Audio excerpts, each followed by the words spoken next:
A man fires a rifle for many years, and afterward he turns the rifle in at the armory, and he believes he's finished with the rifle. But no matter what else he might do with his hands remember the rifle. Take your top lip and connect it to your bottom lip, you will shut the fuck up. Sometimes shutting the fuck up is the best thing you can do.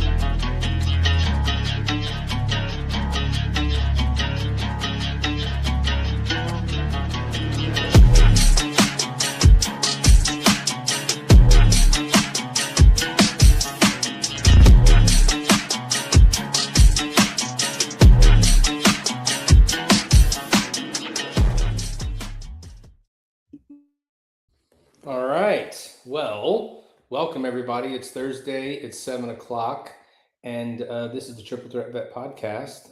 My name is Matt, not Ty. I know that you guys are used to seeing Ty come on here first, start out the show, give you guys some announcements. But Ty decided it was much cooler this Thursday to go on a cruise in the middle of the water, so that's what he's doing.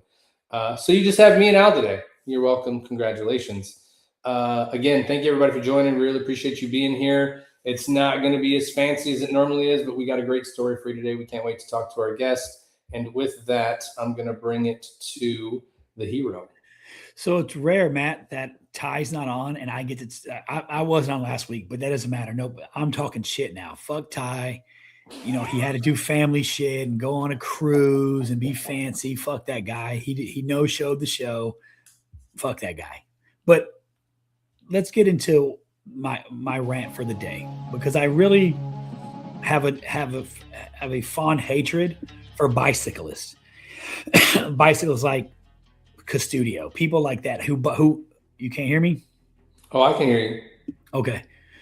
So Max was saying he couldn't hear. It's all good. So I want to talk to the people out there who ride bikes. And I mean like the fucking avid bike riders, the guys who wear the fucking tights, the guys who wear the helmets, have the special bikes. Like, you people make me sick. Not because you ride bikes and you're active. That's cool and all.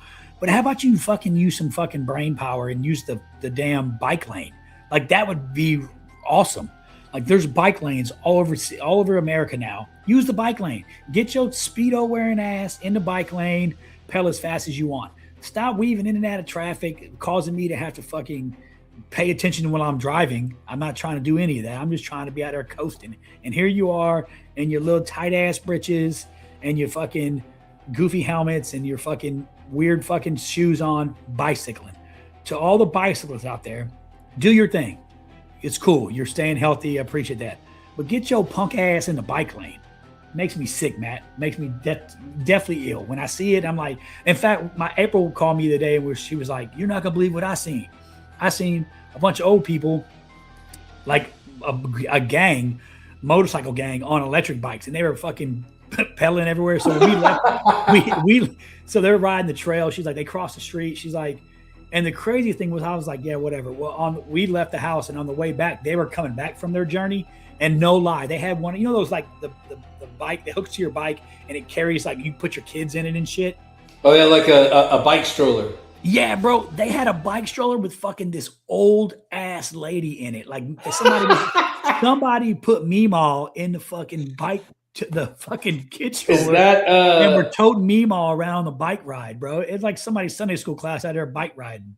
That's got to be the new version of what do they call that? The remember the sidecar back in the day, bro. That's what it. That's what it. Sidecar on it.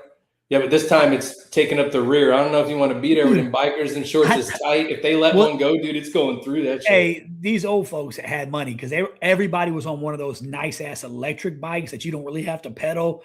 But they had Meemaw's old ass in a fucking bike stroller, dude, like just dragging her along, bro. I was like, that is crazy. Like, you couldn't leave grandma at the house for a little bit? No. By the way, don't your tax dollars go to those bike lanes? They should at least use them. You know what I hate the most? So where we live, it's the country. And so when you drive down these roads where now everybody's moving to Texas, so they're building a lot of apartments. Like, I think that's high class, but whatever, we'll get into that later.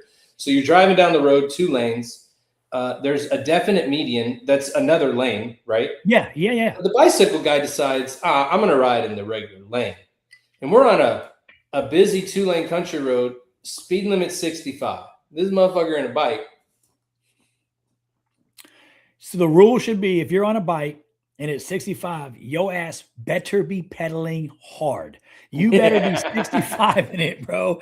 Like if you are on the road because you're a bicyclist, I need you knees to chest, bitch. I need you pedaling as hard as you and fast as you can to make 65. Period. For sure. Period. Yeah, but they don't do it because they suck. But either way, doesn't matter. So I do want to thank our guest last week, Mr. Archer, coming on talking about being a 160th pilot, being a ranger, doing mortgages, helping veterans get homes. Most importantly, he started a nonprofit that does equine therapy. So you can go over there and hang out with some horses. Thanks for coming on. We really appreciate you. And who knows, man, you guys might start to see a little bit of them in the coming months where maybe there's some tips and tricks he can give you guys so that you don't go out there and become, what do they call that shit? House rich and cash poor because you had to get the $800,000 house. You know what I mean? Hey, I want to know why Bob said hello, Matt, like all big, and then I got hello, Al, all baby. Because hey, Bob, I know what it is. Bob probably thinks I've been ignoring him. Bob, I got off social media, bro, because I was ready to take up arms and go crazy. So I'm off social media. So what I'll hit you up. I'll get with Ty and I'll get you my cell number. We can text. But I got off social media, bro. I couldn't take it anymore. Dang, Albert Hero is not on social media.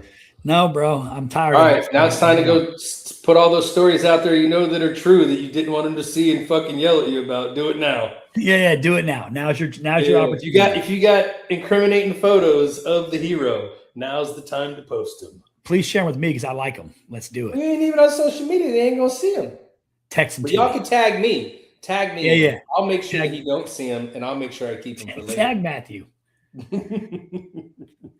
Yeah, just go look at the social media pages. Either way, you know what I mean? So I tell you what, today's going to be a good one, and I think today's going to be a little bit more different, not interesting, but different than we normally do. Because today, I think it's going to be a goat locker, dude.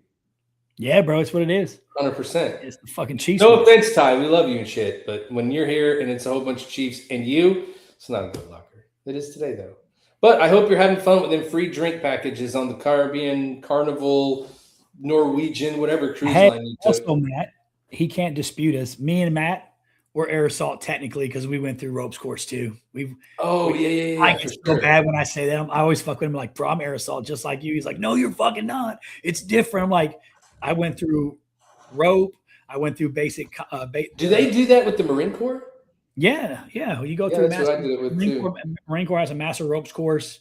And all they said, lean forward, run fast, and don't stop. Yeah, bro. And then you I was like, what? And then you saw people before you try to stop and go down the hill. You're like, oh shit, I'm not stopping. Yeah, because they do the rescue course. The CB have their ropes rescue course for like the humanitarian part of it. Like right, there's natural disaster, skid and rappel down the whole nine. Yeah, bro. Whole nine. We're just like Ty. We're air assault, bro.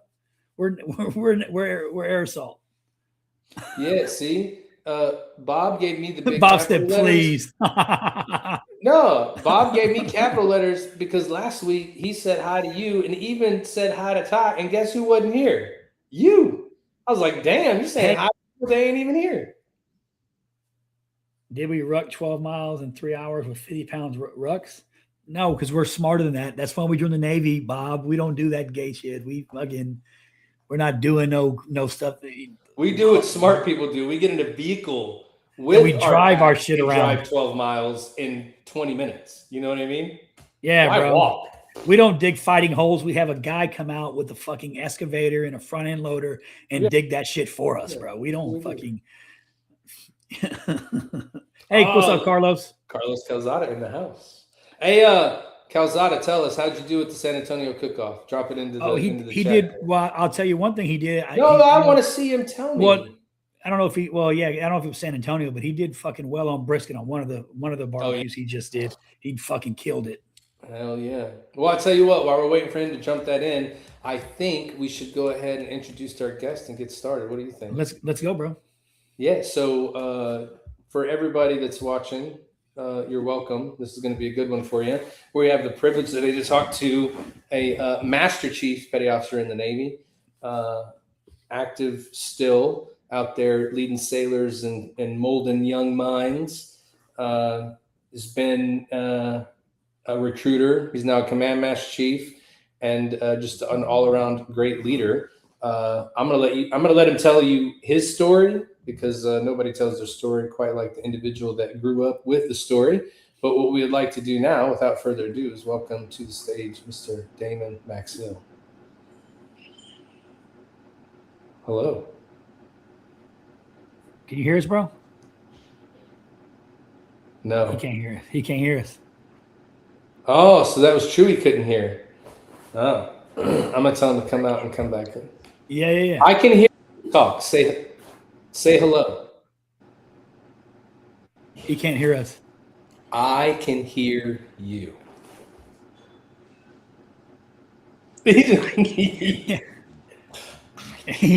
Yeah, he's whispering. This is not going well. Ty's gonna be like, "What the fuck are you?" No, we're good, man. What are you two idiots doing? Like, all good. I don't know. All good. Yeah, we'll have to kick him off and then text him and tell him to come back on. We'll drop him down. I just texted him. Yeah, so Bob was asking about the Blue Falcon of the day. We didn't do one. I didn't think about it, but he said something about some skier, some Olympic skier. I must be lost. I'm not been following the Olympics. Shoot me, I'm sorry. I'm unpatriotic apparently. I don't watch the Olympics, but something happened with a skier, I guess. I don't know, Bob, you have to give us some little background so we can use them as the well, I mean, I don't know if you would consider Lindsey Vonn breaking a fucking leg and being airlifted from the side of a mountain as a Blue Falcon. No, that's horrible. That's what happened. No. Damn. I mean, listen, if you want to talk about Blue Falcons of the week, we can go ahead and do that then if you want to real quick. Hey, our previous guest, Beth Harris is in the building. Hey, Miss Harris. Word. I love you. Can you hear us now? I got you now, brother. Okay, cool. I can't read what he said. He said it's an Olympic skier that trashing American values. I must have missed that. I'm still hung up on this old lady who's missing, and people are freaking out. Like, yeah. Bro, why? Nothing against people are gonna be like, oh, I can't believe. Why do we give a fuck? Like, people go missing all the time. Like, nobody's caring about that. Why is this lady so important? Because her daughter's on the news. That's got to be it, bro. There we go. Celebrity. Well, I mean, think about it, dude. Her daughter was about to do coverage at the Olympics. She's. I think I would imagine she's part of NBC, and she was going to go do Olympic coverage or Super Bowl coverage or something, and then obviously she removed herself from it because this happened. It's just weird because like April was like, there's a family in Alabama that went like a child and a mom that went missing. Like they're like a Hispanic family and like you don't see any coverage and like this old lady's missing and people are like, we got to find her. The president's talking about it. What about it? Like, I'm just shocked. I'm like, I mean, it's how everything else goes nowadays, right, bro? Like if you're popular enough, important enough, or in the limelight enough, then I guess so. It's just weird. It's just weird. Out there. That's all I see when I come on the news. I'm like, damn. I mean, I hope they find her for sure. Pop said she's dead. Pop said they're gonna find her in pieces. So I know what Bob was talking about. There's Olympians right now that are winning medals and doing good at the Olympics, and they're sitting on the stage like either between like their runs or between practices or after they've won, and doing their press interviews and bashing the U.S. about all the stuff that's going on in the United States right now. They're basically using it as a political platform. As a platform, like the Grammys and the Oscars. Anybody that gets a chance to talk in front of a million people. That's kind of like Damon at Captain's Call. He tells all the sailors, shut the fuck up. And then there's that one sailor that stands up and he goes, oh, here we go. And then the question comes out and you're like, what just happened? That's what's going on. And honestly, you're wearing USA on your clothes in the Olympics. Right. And then to go trash the same country that you're representing, I think that's a bad look. But guess what? No, they're American. They can say whatever the fuck they want. Yeah. Last time I checked, it's free country. So, I mean, if you're getting offended by that, then stop watching. I don't watch it. I haven't watched it at all. Yeah. Yeah. But I mean, Bob's right. That's not the place to do it. You should be all about it. But let's get back to now that Damon can hear. Yeah. Now he got us. Yeah. We can hear you. You were whispering, bro. You were like, Yeah. I can't hear y'all. We were like, we can hear you. Yeah, I was like, man, I can see your mouth moving. I'm like, man, what's going on? That's why I was like, I can hear you. And you were like, great. Well, welcome to the show, brother. We opened up. You didn't hear it, but today is going to be like a goat locker day for us. Normally, we have Ty on, and as much as we love Ty, he could be honorary, I'm sure, but like it's not the same, So now, as Ty says, our babysitter's not here. We get to do whatever the fuck we want because that's what's normally said when I'm not here. You know what I mean? Yeah. But excited to talk to you. Excited to have you on. Excited to hear your story and push a little bit out there. But here's what we like to do. This is how we like to start off. So let's just go. Where are you from? Where did you grow up? And what was it like for you as a kid? So originally, I was born in Alexandria, Louisiana. And then my dad was in the Air Force, so we kind of moved around. So we lived in Louisiana for a little bit. From there, we moved to Anchorage, Alaska. So we were there for a little bit. From there, we went to Panama City, Florida. And that's where my dad ended up retiring at. But we ended up moving back to Louisiana. And I graduated and stuff from there. And then I joined the Navy 2 weeks after I graduated. So pretty much I'm Louisiana through and through, but I didn't really get to grow up there my whole life. But from and I guess a toddler, then lost my middle years, and then from the 8th grade through graduation. Whew, but you had the opposite ends, bro. You went Alaska and then Florida. Then down Panama City. Talk about being in the middle, dude. You were like, I'm gonna go this end and then we'll go that end. And I forgot that there was an Air Force base in Alexandria. I just thought about that when you said that. Like I remember back in the day. Yeah. I think it goes down though. Yeah, it's closed down now. But I remember when I was younger, I lived in Fort Hood, and when we would play like on the base soccer leagues, like we would still go from Leesville down, from Fort Polk down to there and play games or some shit or whatever it was. I don't know. Yeah. So for you, what year did you graduate high school? I graduated in 99. Oh, okay. And so you joined right after. So you knew the military is what you wanted to do. Was that a factor of growing up in a military family, or what made you say, "Yep, I'm joining the military"? Well, I didn't want to go to college. I was like, I did 12 years of school with somebody telling me to go to class every day, and now, am I gonna go to a school where I got to be on my own? I got to be responsible for myself to get up. Nah, that's probably not gonna work. So I ain't gonna waste my parents' money. And so I decided, like, you know what, I'm gonna join the Navy. Even though my dad was in the Air Force, I just wanted to do my own thing. I didn't really want to be like attached to my dad. So I kind of joined the military just because of the benefits, and I knew what it had offered and the lifestyle that it provided for us when we were young. So I'm like, okay, let me go do this. I know I can do 20 years, get a pension, and then be able to move on. If that's what I choose to do. But when I initially 4 years, and that's it. Yeah. Did your dad do 20? He did 17 because Air Force had offered the early retirement. Oh, so he got out during the Clinton years. Yeah. Okay. So when you said that you decided to join the Navy versus the Air Force because you didn't, which was a horrible mistake, by the way. It was. Me and Matt traveled around with our previous job, and we got to visit Air Force bases. And I was like, "Fuck, bro! I really fucked up. Yeah. I fucking should join the Air Force." Nah, because you would have been like an E4 for 50 years, bro. Yeah, dude, I'd have retired as an E5 and shit in the Air Force. Yeah, man. So you got you remember the recruiting stations, the Air Force next to you. It was nothing for them to be an E5. They were never there. It was a damn ghost town. They weren't after June, bro. It was spring break / summer break / Christmas break till the next year. Yeah, pretty much. I mean, good for them, though, right? Good for them, losers. Yeah. And you didn't see very many senior people in those recruiting stations. It was only like E5s. You might get an E6.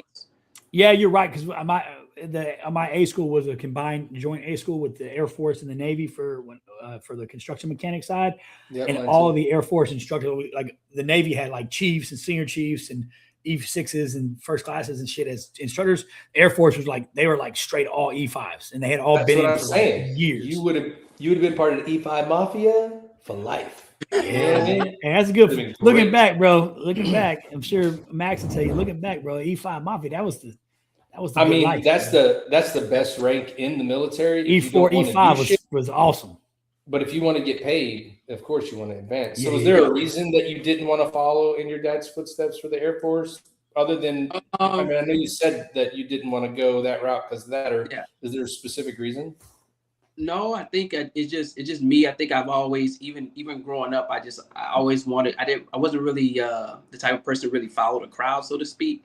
So it was just more so just probably if he was in the Navy, I'd have went Air Force. It was just that type of dynamic at the time. You just want to carve out your own path, essentially. Yeah, for sure. So joined the Navy in '99.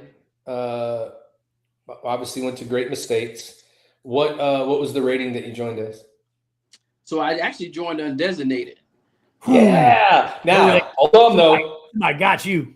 Put your and our previous history out the window and walk me through the conversation with your recruiter was like when you decided to go undesignated. Or and first of all, Max probably had like a fucking 80 on his ass pad. They were like, "We got a job for you, bro." Like, you can fix yourself. No, you know what it was, an 18-year-old kid, and they're like, "Hey, you're gonna get 7 racks. You're gonna get $7,000 bonus." So they got you with the bonus. Yeah. What other jobs did they offer you? Man, let's see. They offered me EM. Matter of fact, I think it was just EM and Undez is the only thing that they offered me. The EM's a pretty good Engineman. They offered me Engineman as well. Oh, Engineman. Oh, they was trying to fill them non-traditional ratings, bro. Because when you joined, it's back when you had to hit them wickets, dude, right? Man. Yeah. They're like engineering, African-American upper, new contract, shipping quick. Dude, the only thing is Engineman or undesignated. Let's go. Yeah. Crazy. So go to boot camp, finish that, go to your school. What rate did you finally wind up striking for? Funny thing, I ended up striking EM. So when I got there, right, the first place they want to take me, they were like, "Hey man, you're gonna go down to the engine room. You're gonna do that." So I was like, "All right, cool." Got down there. The people were cool, but man, that ENC, me and him did not jive, man. We was not. Yeah, I mean, he was an engineman, bro. Yeah. His life is lived in darkness, dude. Yeah, bro.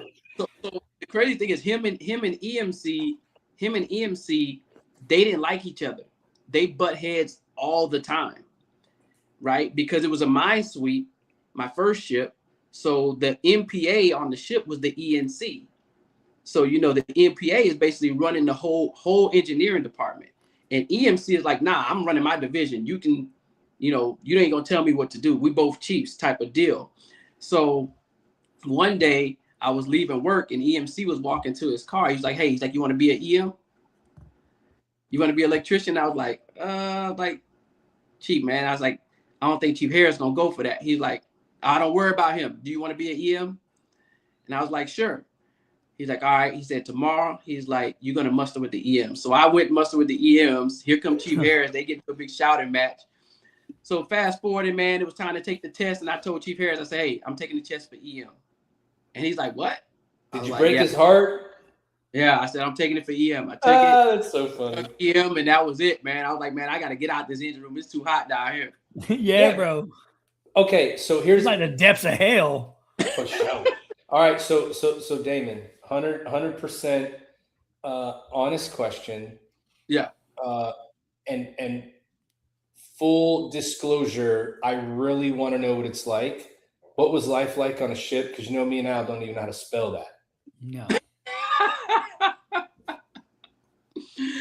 Hey man, I tell you, it's interesting. It depends on what type of ship you're on, right? And what path you take, I think. So for me, I was on a mine sweep, the first ship. You're talking about that's a small boy, man. You can, stretch your arms out. You touching both walls, right? So that was a little bit of a rough experience, just because it was just so small, man. It was really small. The quarters were small. But then when I got to that DDG, for me, I'm like, man, this is the life right here. Everything the ship was bigger. But then I talked to people on DDGs and they're like, man, this is a small boy. And I'm like, nah, man. The boat I just came from. I came from a bass boat. This is big. This is big. Yeah. I'm like, that mind sweep, man. You're gonna anything above 6 foot swells, man. So that was going to be, it's interesting is you went from that small ship to a big ship, and everybody, in the Navy, it's underway regardless, right? So regardless of the crew size, the same shit's got to be done every day. So I'm sure you guys were like never off, right? On the minesweeper, like it was probably always working underway. Or was it still able to have the same kind of rotation? I know it's a smaller ship and all that. Again, remember, just everybody, you can judge me later. And remember, I don't read fucking comments, so I don't care. But is it just because the size is still the same kind of rotation, or what's the difference? Some from a smaller to a bigger ship. I think the difference is the type of work that you're really, really doing. So on a minesweep, that ship is older. It's diesel. A lot of things break on a minesweep. More often than a DDG. Especially, I was on a brand new DDG, so it's like getting a car made and then getting a car fully made the way you want it, and then they hand it to you. So on the DDG, the work was a little bit less because we also had gas turbine electricians on there, not just traditional. See, that's why you didn't want to go engineman, because you saw them dudes was down in the bottom of that ship getting yelled at every day. Like, if y'all stop working, we ain't floating, bro. We're stuck. When you first get in, right? You're on that ship. You first get in, you're not touching nothing because you ain't qualified. So only thing you're doing is you're down underneath the engine, just sweating. Man, you down underneath the engine in the bilge, cleaning up all the oil all the time. That's your only, you know what I mean? That's how I felt back in that day. You know what I mean? What's the most interesting thing you found in there? Because I know it wasn't just oil in that bitch, dude. Nah, man. I mean, shit, man. Thinking back that many years ago. Statute of limitations, I get it. Man, wait a couple more years. Yeah, probably the most interesting is money. You find money down there. Hell yeah. Hey, sign me up, dude. I'll be an engineman. He found like a nickel, bro. I don't care, bro. That goes towards my savings account. The way my savings account works. You would, or E2 in the Navy. Yeah, nickel to a E1, E2 back in that day. A lot of money. For sure. So, go ahead. I was going to say, I guess I'm sure Max may know because he's still in the fight, not like us. But I guess a destroyer and a resupply ship today collided in the Caribbean. Yeah, I see. That's crazy. Man. Crazy, man. It's crazy.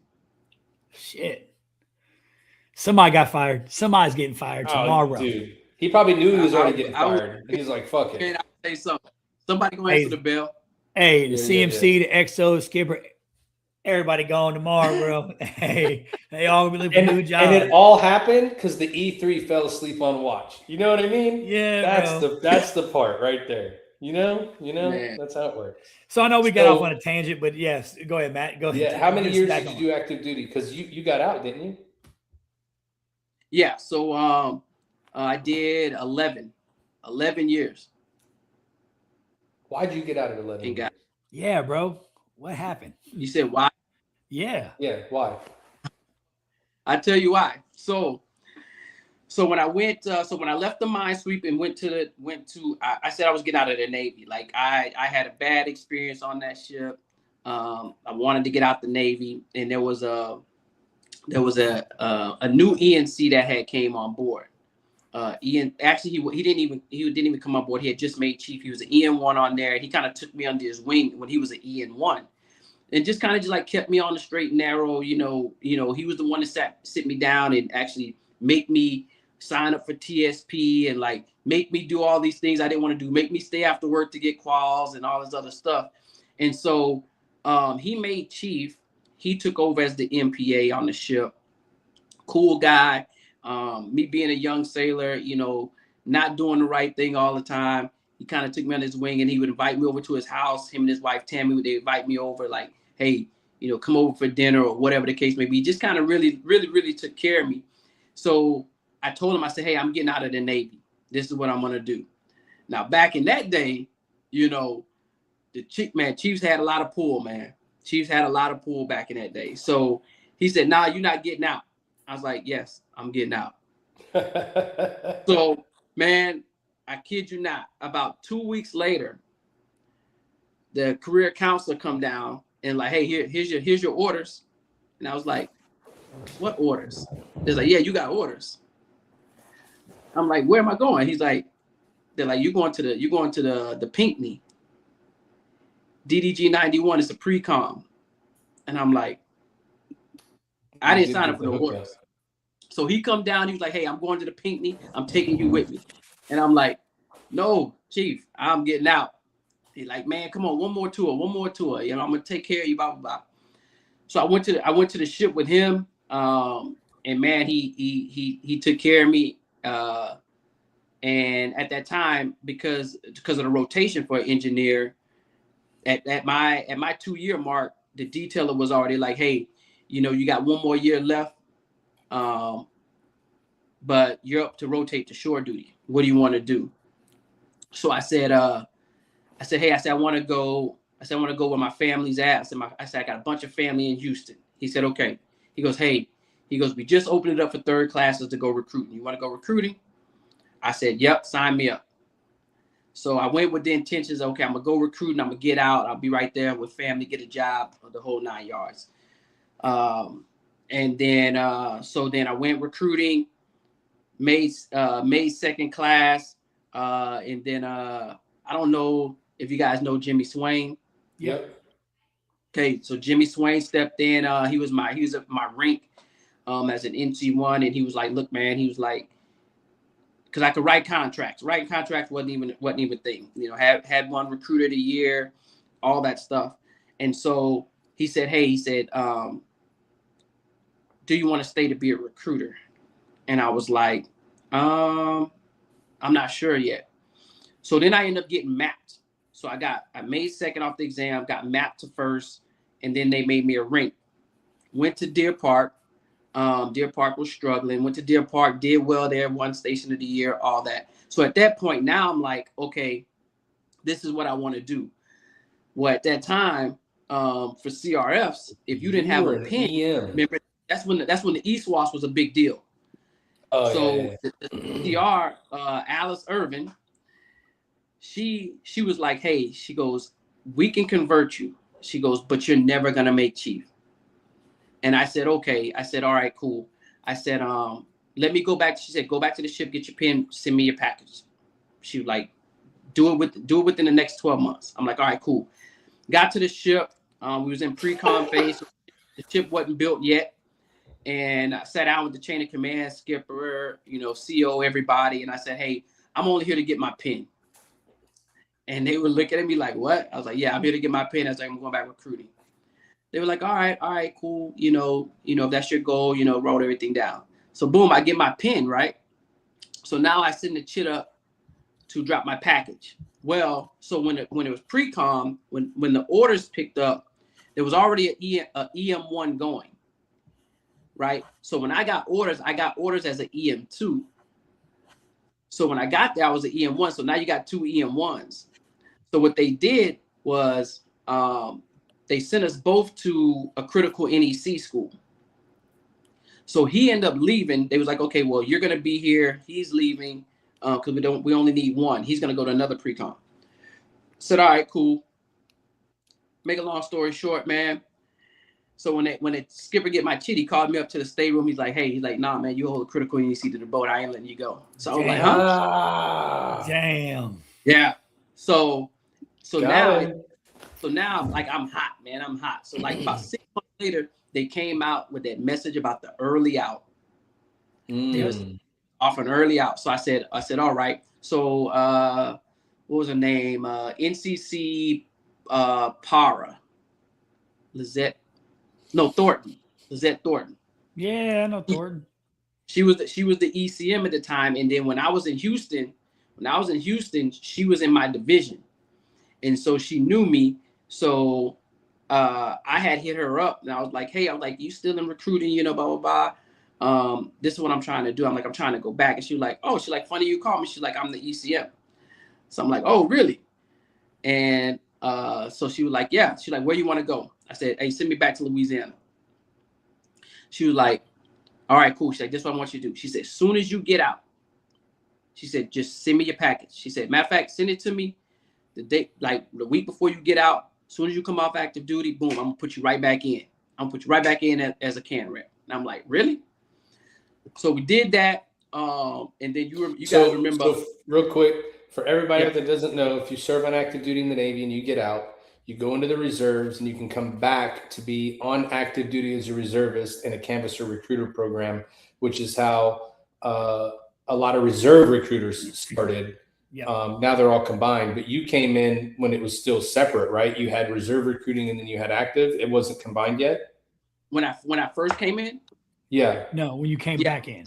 When you came back as a can rec, was it separate or was it combined by then? It was combined by then.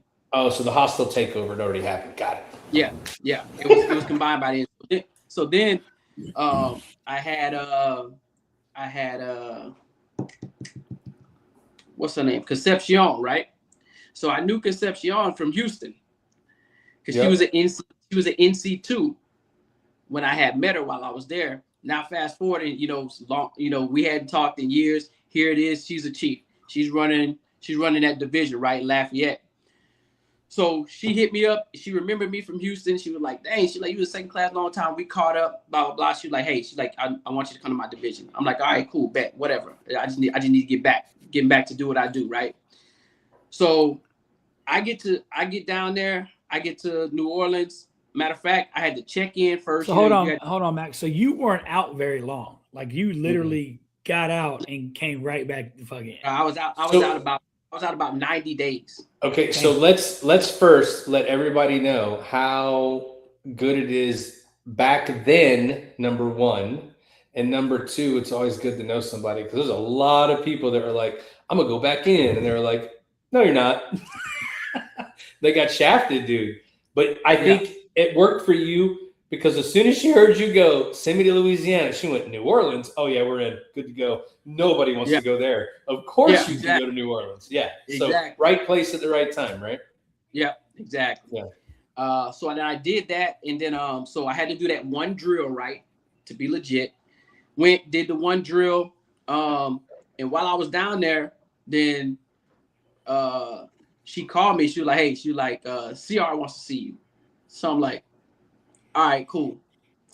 So I'm right down there anyway. So I go to the district, and there's Rudy, right? So he called me. My boy. Rudy. He called me in his office. He was like, "Hey, look, man." He goes, "I heard a lot about you." He's like, "This is what we're gonna do." He goes, "I'm gonna convert you. You're gonna go management, and that's the way we're gonna do it. You got it?" Just like that. Hey, Rudy didn't play, yeah, bro. But you forgot to put the whole messing with his glasses, pounding his finger with his big ass gold ring on the table. I'ma tell you what. So I'm sitting down with him. He's like, "Hey, look, he's like, we ain't gonna cut through the chase. We're not gonna put you on can rec for 2 years and do all that." He was like, "Man, look," he's like, "you gonna be an NC, point blank, period."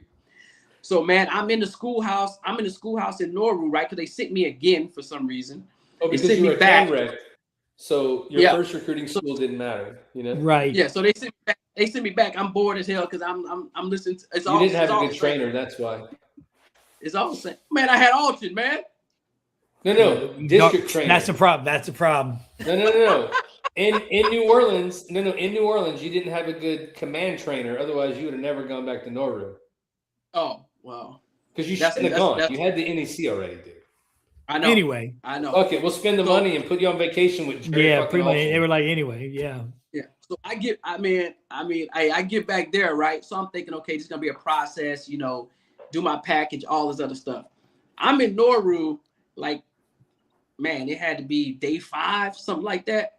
And Rudy calls, and he's like, hey, I'm gonna send you something. I need you to sign this stuff real quick and send it back to me. I don't even remember what I signed, bro. I signed it. I sent it back. Next thing I know, by the time I checked into the district, within about 4 months, the message came across. It was like, "Hey, you're an NC." I was like, "That's cool. Hilarious, dude." I was like, "Cool," and then ever since then I did, Then I mean, the rest. I mean, you guys was there, so yeah, that's sure. how I recruit.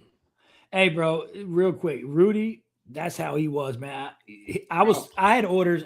My family was moving. Like when I got orders from Ohio to New Orleans, I talked to Rudy like on a Monday, and Rudy's like, "You're going to." I was going to somewhere, one of the state, going to New Orleans. Like I was going Division 2. You were going to the East and Metairie yes, and all that. Yeah, I was going to Division 2, bro. By Friday, this dude calls me and he's pissed. He's like, "What's up?"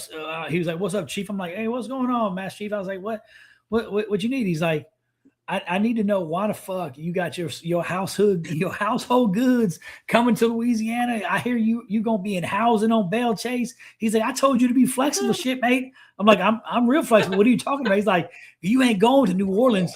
You're going to Meridian, Mississippi, bro. I was like, what? He's like, it's done. He's like, you don't have an option. I was like, sir, Master, I've already got my kids enrolled in school.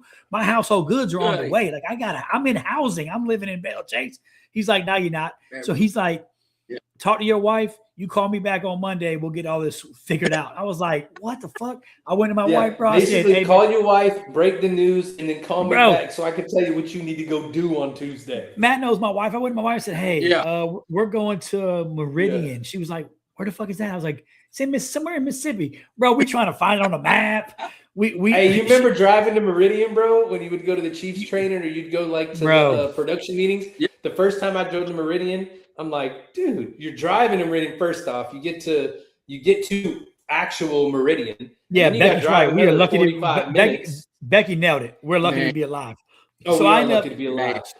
You're driving all the way up to Meridian. It's nothing but trees. It's dark as hell. You're like, that ain't shit. Oh my God, there's the gate. Like there's the base. Out at me. In fact, on the way to Meridian, me and my wife, she's following me in the car. We're on a fucking dirt road. And I'm like, fuck, bro, I don't know. We didn't have GPS, but then I got the fucking old school MapQuest directions. I'm reading these bitches. I'm like, what the fuck? I'm rolling. Yeah. She calls me. She's like, where the fuck are we at? We're gonna get killed. I'm like, don't stop the car. Oh, we're in the country. Like, we're good. There's hillbillies everywhere. Just keep it moving, bro. And like Matt said, we pull off on. We come out the dirt road. We cross a main road, and boom, you're at the base. And I'm like, oh, bro, it's like bullshit. There's no Rudy way. Was pissed, bro. He was mad as hell. Like, I fucking told you to be flexible. I'm like, flexible. It's 1 week before I check the fuck in, and you're telling me I'm going somewhere else. But Chief, you know, Chief, tell me, Chief, tell me why. Yeah. No, just tell me. Explain to me. Yeah, what your definition of flexible is? Flexible is. I was like, you gonna be a chief in this district? No, I'm like, yeah, you right, Rudy. Then I show up. They don't tell the chief who's there. It's so Donnie Bolden's on his way out. So they done told Adam Shelley he's taking the division, and then he sees me show up. He's like, "What you doing here, bro?" Because he's in Meridian too. I'm like, yeah, hold on, you got to fill Damon in. Yeah, Damon. The whole background of that shit. Oh, bro, when I got to Atlanta, I was in Columbus, Georgia, where I'm from. Just like you, I recruited in my home area, and they converted me and moved me to Noonan, Georgia. When I showed up in Noonan, Georgia, Adam Shelley was there. He was an OS1, and they had already told him he was taking the station. And then I show up, and he's like, bro, what you doing here? I'm like, bro, they told me I'm in charge. This dude was like, well, you ain't getting my office. I'm like, I hate to tell you, but so like for like 2 weeks, I was moving him out of that office, and we sat back to back in desks, and he didn't like me. And then I show up. So then he transferred to New Orleans, and I show up, and he's like, bro, not again. Like, not again. He's like, not again. And at the time, I was told by Rudy, like, just be patient. We'll get it figured out. And I get there. So Shelly calls Rudy. He's like, he got some on speakerphone. I was like, Mass Chief, there seems to be some kind of confusion. Chief Hero shows up here. I think he might be in the wrong location. And Mass, all he says is, hey, Hero, you got it. Shelly, you gonna figure it out. Click. And leaves me there to like, yo, yeah, bro. Dude, Rudy was the king to be like, I didn't call you. bro. Well, you probably don't need to fucking know then. Click. You're like, oh shit. Yep, that's true. Crazy. It's crazy, man. You know, like just how things shifted. You know what I mean? Like back then, you know what I mean? Like Rudy was Rudy, man. But I tell you, the crazy thing about it, and you guys know too, right? It's Matt. I believe that you worked with him in Miami, right? Yeah. Right. So like the crazy thing is, as crazy as Rudy was, bro, if he would have took another district after New I would Orleans, have win too. I'd have win too. His heart, that dude, as tough as he was and as scary as he could be, the dude had the biggest heart. He cared about his people. He took if you were loyal and you took care and you did your job, he took care of you. Period. He got me to the schoolhouse. Like I didn't want to go to school. I was like, you come in here, I show up. They're like, what the fuck? I'm like, Rudy said, I'm here, bro. I'm here. Like if I'm with you. I walked in the hallway and said, Adam Shelley's not here, is he? He was. Yeah. He was. Hey, he was. And then I ended up being the senior instructor taking over Noru. And then I ended up being the ACR. Bro, Adam Shelley, thank you for projecting Al Ford for his entire Navy career. When Adam got orders, when he got orders to wherever he went, he was like, bro, you ain't taking orders there, are you? I'm like, no. He's like, just wanted to double check it. You ain't gonna show up in New York on me.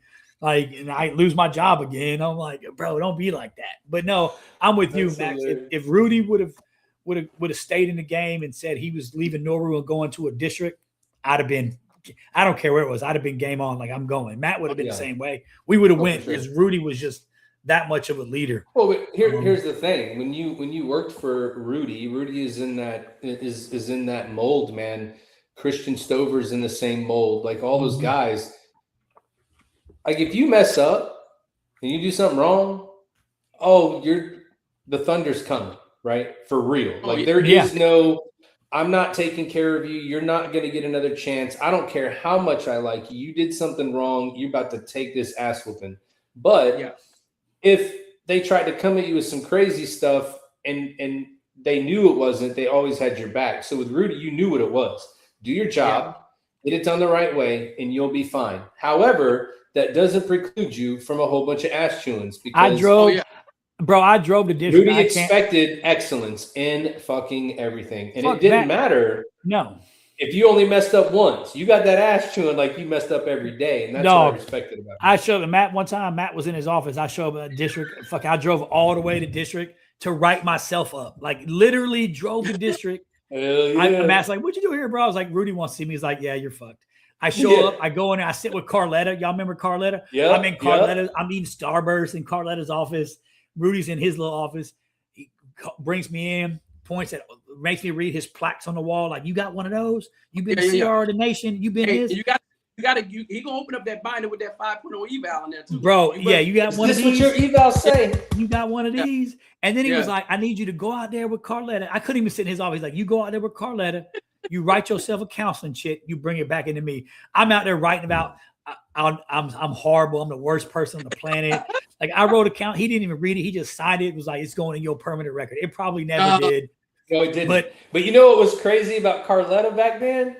Dude, if you was fucked and Carletta was joking when you got there, you were ultra screwed. Mm-hmm. But if Carletta was quiet and doing her work, you were like, okay, I'm going to be all right in this one. I'm going to be all right in this one. She was joking. No, with bro, you to make she you knew. Feel better. Oh, dude, you were done. She sat me down. You want a bottle of water, baby? You want some Starburst? I'm just popping Starburst in my mouth, drinking water. I'm mad as hell. I think I'm about to go in this motherfucking show Rudy what's up. Like you ain't gonna tell me shit. Bro, I walked in there, bro. He stood up. I was like, I'm shutting the fuck up. Yeah. I started reading evals out loud. Read it out loud. I'm reading his fucking write up and shit. Oh man. But here's the thing. I remember you telling me that story. Al goes out and he's like, man, I really for real got to write myself up. I fucked up, man. Like, yeah, bro. I wrote myself. I legitimately like took time and wrote myself up and like. Bro, and the crazy thing for us that was, those outer areas, bro. When he called you up there, bro, that was the longest 3, 4, 5 hour drive. The longest drive from Meridian, Mississippi. That 3-hour drive from Meridian. I'm in my dress whites. Yeah. I've got my bring your turnover notebook. I thought I was getting fired. I got my turnover notebook. I'm like, I'm soft sobbing in the car. Like, this is some bullshit. But the worst part though is you got to tell your wife, oh, I got to go to New Orleans, right? And they're like, what? And then you're telling them, especially if they're there. And then But here's the thing: if he told you to bring all your shit, you were good to go. Brought all my shit, Brad. Here's the thing: notebooks. I worked for Rudy in Miami, right? And so when I went from Dallas to Miami, I had made chief, and it's the first time in my Navy career that I ever put my family and everything first. Right? Yep. I'd always done everything everybody asked. First time Becky had moved away from New Orleans, we were away from there. I made chief, and as I'm going through the season, they're like, "Oh, you can be a zone supervisor, but you got to go to Oklahoma." I was like, "I can't go to Oklahoma." They're like, you just go there during the week and come back. And I basically told them I'm not going to do that because there's no way I was going to uproot. You know, my family's never moved. They're completely out of this thing. It's crazy. And so me going from Dallas to Miami, you know, that phone call was made before you get there. And I remember checking into Miami, sitting in front of Rudy. And Rudy was like, "All right, let me tell you something, Chief. You're going to go into this division. And you're going to go work in we were still zone soups. You're going into this zone. It was zone 1 in Kendall down in South Florida. And he's like, and you're going to work for a first class. You good with that?" And I was like, "Whatever you need me to do." From that moment, I think I was good, right? Because I didn't bitch. I didn't complain. So I think some of the stuff people said about me only caring about me, you know, that's what I liked about Rudy. He always made his own determination of who people were, even though Rudy knew everybody. And everybody called. And I remember in Miami, I was in the office. It was 8:00 at night. Rudy calls, and he's like, "What are you doing?" I was like, "I'm fucking working, dude. Like, you're calling me in the office. What do you think I'm doing?" He goes, 8:30 tomorrow morning, Delray Beach. You be there, and you tell Chief Gibson to get his ass down here. I was like, "Okay." I walk in, they tell Jay Gibson to go down, and Jay was like, "I fucking knew it." Like, he was like, "I knew it." I was like, "Holy shit, dude." It went from boom, just like that. But I think it's because, you know, you go in, you do the work, you don't complain, you don't do anything. And Rudy, that's where he always had you, right? It was never a loyalty thing with Rudy. It was this dude and they're going to go to work, they're going to do the job, and they're going to get it done. They're not doing it for me. They're just going to work. You know what I mean? I think that's, for me anyway, if you were a guy that was like, "Rudy, Rudy, Rudy," he'd be like, "Get away from me, dude." Like, he didn't want you to kiss his ass. He wanted you to go to work. That's why I liked working for him. If he didn't call you up to district and he saw you at district, he gonna stop you at that door. "Hey, what you doing up here? Why are you up here?" Yeah, why you ain't? Yeah, you supposed to be out there making goal. Why are you up here? Man, I checked the stat sheet today. You motherfuckers ain't a goal yet. Yeah, like, oh yeah, you're right. I had to come get some paper. Oh, we'll mail that shit to you. But then I can't. Y'all figure it out. And be like, all right, that's cool. So, Max, so you were in, how long were you in recruiting in total? Let's see. So if I take the first 3 and then I go 11, let's see, 3 from 11, 15. 15. So you went, where'd you go? Yeah, I was going to ask that too. Yeah. Where'd you go next after New Orleans? After New Orleans, I wanted to go to, it was Dallas, Miami, on the Rex, but I really wanted to go back to Houston. And so Houston wasn't available. So then Rudy called me and he was like, "Hey," he's like, "You up for orders?" He's like, what you trying to do?" And I said, "Well," I was like, "my first choice would be Houston." I said, "But it's not available." I said, "And then there's Dallas and there's Miami." He goes, "Where you want to go?" "Maxile, where you want to go?" I said, "I want to go to Houston." He said, "All right." He goes, "Stay by your phone. I'm gonna call you right back." So, man, this was like a Saturday. It was on a weekend. I do remember that it was on a weekend that this happened. And so he called me back and he was like, "Hey, you going to Houston?" He goes, "Don't worry about it." He goes, "You going to Houston?" He goes, "Monday morning." He goes, "I want you to call Mark Clark." Oh, yep. Good old Mark Clark. So I said, "All right." So I called Mark Clark, right? As soon as I called Mark Clark, he was like, "Hello?" I was like, "Hey, CR." I was like, "This." He goes, "I know who the fuck this is." And he goes, "Hey," he goes, "Maxile, I'm telling you right now." He goes, "Look, man, ain't no fucking first classes come and run no division for me." He said, "I'm gonna tell you that right now." He goes, "You ain't running no division here." I was like, okay. He's like, "So you gonna go your ass in this station. and that's where you're gonna be at. You good with that? I was like, no, not really. He's like, well, do you need to choose other orders? So he hang up on me, right? Literally hang up on me. I called Rudy. I was like, nah, I said, Houston ain't gonna work. He goes, what the fuck happened, right? So I tell him what happened. He goes, what? He goes, give me a minute. So we hang up. He called Mark Clark. Mark Clark calls me right back. Like soon as within about 15 minutes, he called me back. He goes, hey, look, I tell you what, this is what we're gonna do, right?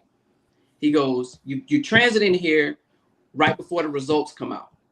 He goes, so what I'm gonna do is, he said, I'm gonna bring you up to headquarters. He goes, because the results is gonna come out 5 days after you get here. He goes, so I'm gonna bring you up to headquarters, then I'm gonna decide what I'm gonna do with you. So I said, all right. So I checked in literally not even 5 days. 3 days later, the results came out. Boom, I picked up. Then I went through season, and he was like, hey, this is where you're going. He's like, you're gonna take over this division right here. And I was like, all right, cool. And then I ended up going to Houston. There you go, man. Hey, and you recruited in Hawaii too, right? So yeah, so then I went to Dude's in San Diego. You went to Hawaii. Look at this guy. Sorry, there's a reason they sent you to Minneapolis, bro. You had all that hot weather, man. So Drake was Drake was my ACR in Houston, and Drake went to region. So when I got orders, I wanted to go to New York. So I had Fred Rogers, right? I had Rogers in Houston, and then Drake went to region to be the region ACR. At this time, Drake didn't know where he was going to be a chief recruit because he had literally just got to region. So I got ordered. I wanted to go to New York because Kim was in New York at the time. And so Rogers called me in there. And then you guys remember, what was that detailer name? She was rough. Sherry Felder. There you go. That's why I had to go to the schoolhouse. Of course I know her. You know it's going to sound crazy. I had a crush on Sherry Felder. Oh, he's so nasty, dude. Hey, just something about it. That cigarette voice. Bro, she's the one that called me and she said, I heard you want to go to schoolhouse. I was like, yeah. When I was in New Orleans, you want to go to schoolhouse? It's like, yeah. I had made senior chief. And then she goes, well, you're not going to schoolhouse. I was like, what? And she's like, they don't take senior chiefs at the schoolhouse. Which was a lie, but okay. And then she goes, Houston or Dallas? Call me back in 15. I called Becky and I was like, we can go to Chicago. It was Chicago or Houston. I said, we can go to Chicago or we can go to Houston. And Becky was like, why the fuck are you calling me? Yeah, that's an easy answer. Yeah, dude. I only wanted to go to the schoolhouse because Sierra was at Florida State, right? So for being at Florida State, we could have been kind of in the close to her. About 2.5 hours away. And to be honest, I'm glad things worked out the way they did because I retired in Houston. But if I would have gone to the schoolhouse, I would have stayed in. I only wanted, because, that's how it goes. I wanted that break, right? You do that time where I did three back-to-back districts, and I wanted one break. In Navy Recruiting Command, the schoolhouse is the best kept secret. It is when I was there, I don't know how the shit's run now, but it was the best set of orders I think I ever had in the Navy, like outside of being in battalion and being with the CERT teams and doing all that cool shit. Yeah. Like in recruiting, man, it was the holy grail. Like it was like chief, it's all chiefs, it's all senior chiefs. Like the message is real cohesive and tight. Do some cool shit. We'd be barbecuing on a Friday, fucking getting off at early on every Fridays you were gone by noon. Be out there barbecuing. Man, it was like it didn't feel like you was in the Navy, bro. It was great. A lot of your guys that were at the schoolhouse had done 2 or 3 back-to-back districts. So to have that, getting off early on Friday, barbecuing, being in a tight mess, being able to have that time with your family and take those breaks, you earned the right to go to the schoolhouse. You know what 100%. I mean? 100%. And so, I mean, they let me go be a trainer in Houston after being a trainer in New Orleans, which I liked being a trainer anyway. I think that's what I was best at. So you were great at it. You were good. I went, which was fine. But I even told Sherry Felder, I was like, I just want one break. I want my break. Everybody else gets their break. I just want to go to the schoolhouse. My daughter's in college. I want to do my 3. I would have stayed in, bro. I would have stayed in and tried to be a master chief and be a chief recruiter or do whatever you wanted me to do. I just wanted that one thing, right? So that's the second time in my Navy career that I'm like, I want to do something for my family. And they're like, no. I'm like, damn, dude. So whatever. Yeah. And so here we are. So she was like, hey, so Rogers called me in his office and he called her. She was on speakerphone. And then so Milo had went to Chicago. And so when he calls her, she goes, what's up, Fred? And he's like, hey, I got one of my, I got my guy here, my chief, he's my number one EP, hey, I need to take care of this guy. He want to go to New York. He's like, I know damn well nobody wants to go to New York City. She goes, what's his name? So she's I can hear it clicking and she's like, oh, Milo already called me about this dude. Milo wanted him in Chicago. Now Milo had not talked to me, had not called me, nothing. And she's like, Maxile, she's like, I need you to go to Chicago. And I was like, Maxile, I cannot go to Chicago. I was like, I just got engaged. I was like, she's like, I don't give a damn about that. She don't either. She was like, you need to call Milo and you need to call me back. So I call Milo and he like, man, he just come to Chicago. He's like, I understand, you just did back, you've been on the bag. He goes, I just need you could be the CT, whatever. And right. And I'm like, nah, it's like, I said, I think I'm still too young in the game. I said to go do a CT. You know what I mean? I'm like, but I said, Chicago, man, it don't really fit. Yeah. Failed her back. And then she's like, so you ready to go to Chicago? And I was like, nah, Master Chief. I talked to Milo. I was like, we kind of, squashed that Chicago. She's like, no, she goes, Chicago's on demand. That's why I need you to go. So Fred's like trying to talk to her. She's like, Fred, I hear you, but it is what it is. And, you're not as cool as you think you are, Fred. Yeah. So he's like, step out. So I stepped out. I'm just right outside of his door. You know how the district is. You can hear. I still can hear him talking in there. He's like, yeah. Like, Sherry, man, what's up? He's like, I need you to take care of this guy. He's like, come on, man. He's like, do me this solid, right? So she like, all right, call him back in. So I go back in. She goes, you want to go to New York? I said, yeah. She said, okay, good. You're going to LA. You leave in 10 days. I was like, damn. I was like, what? Wow. I was like, New York and LA are nowhere near close. No, bro. Hey, I'm not a geography major, but let me tell you something. That's a long way away. Yeah. You take LA or you take Chicago. Which one are you doing? You're not going to New York. So I said, all right. I said, I'll take LA. So then I take LA, and then as I'm driving from Houston to check in LA, Drake calls me like, hey man, he goes, where you at? I said, oh, I'm on the road right now. He goes, you know who the CR of LA is gonna be? And I'm like, nah. He like, all right. He goes, can you find that out and call me back? What a dick. Just tell me you're going to be the guy, bro. Yeah, stop playing, bro. Stop playing stupid games. I call NCs, fucking idiots. Hey, what's his name that was there? Puerto Rican. In LA? Jaquez, yes. I think his name was. Who? Jaquez. Not Jaquez. He's way old school. Oh, Abdul Salam. Yusef, my man. Yeah, Yusef. Right? The mustache. The mustache. Come on, bro. What you want to do right now? Brooklyn banging. Like, hey man, I need you to, this is what I need you to do. He goes, I need you to be the CT. I'm like, that's not really what I want to do, but whatever. I'm coming anyway. Whatever you need me to do. I said, hey, who's? I said, are you leaving soon? He's like, yeah. He goes, I'm leaving in like a couple weeks. He goes, by the time you check in, I ain't gonna be here. I was like, oh, who taking over? He's like, Drake. He's like, Mike? I said, yeah. It's like, he's my ACR. I said, he ACR region, right? He goes, yeah. So I hit Drake back, and Drake's like, hey, he goes, hey, there's a division out there, Division 3. I need you to go out there. He goes, that's one of the areas I need you to go to. So I'm like, all right, cool. Where's it at? Where's it located? He tells me where it's at. Boom, I check into the district, and then about about 9 months into it. We in LA, everything's good, bought a house, did all the things. And right when I closed in July. And Drake called me up to district. He's like, hey, he goes, hey man, I need you to go to Hawaii. And I said, you want me to go do a station visit? Like, yeah. Like a division GAD, I'll do that.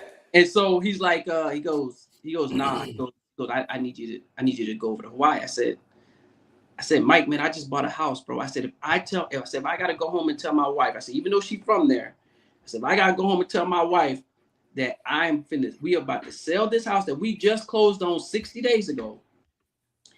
I was like, that conversation not gonna go well. No. So the whole way home, I'm driving from the district. I'm stuck in LA traffic, but I didn't. Your ass rehearsing your speech. I'm gonna get divorced. Hey, I'm look, gonna get divorced. I'm gonna get divorced. I ain't had no radio on, no nothing.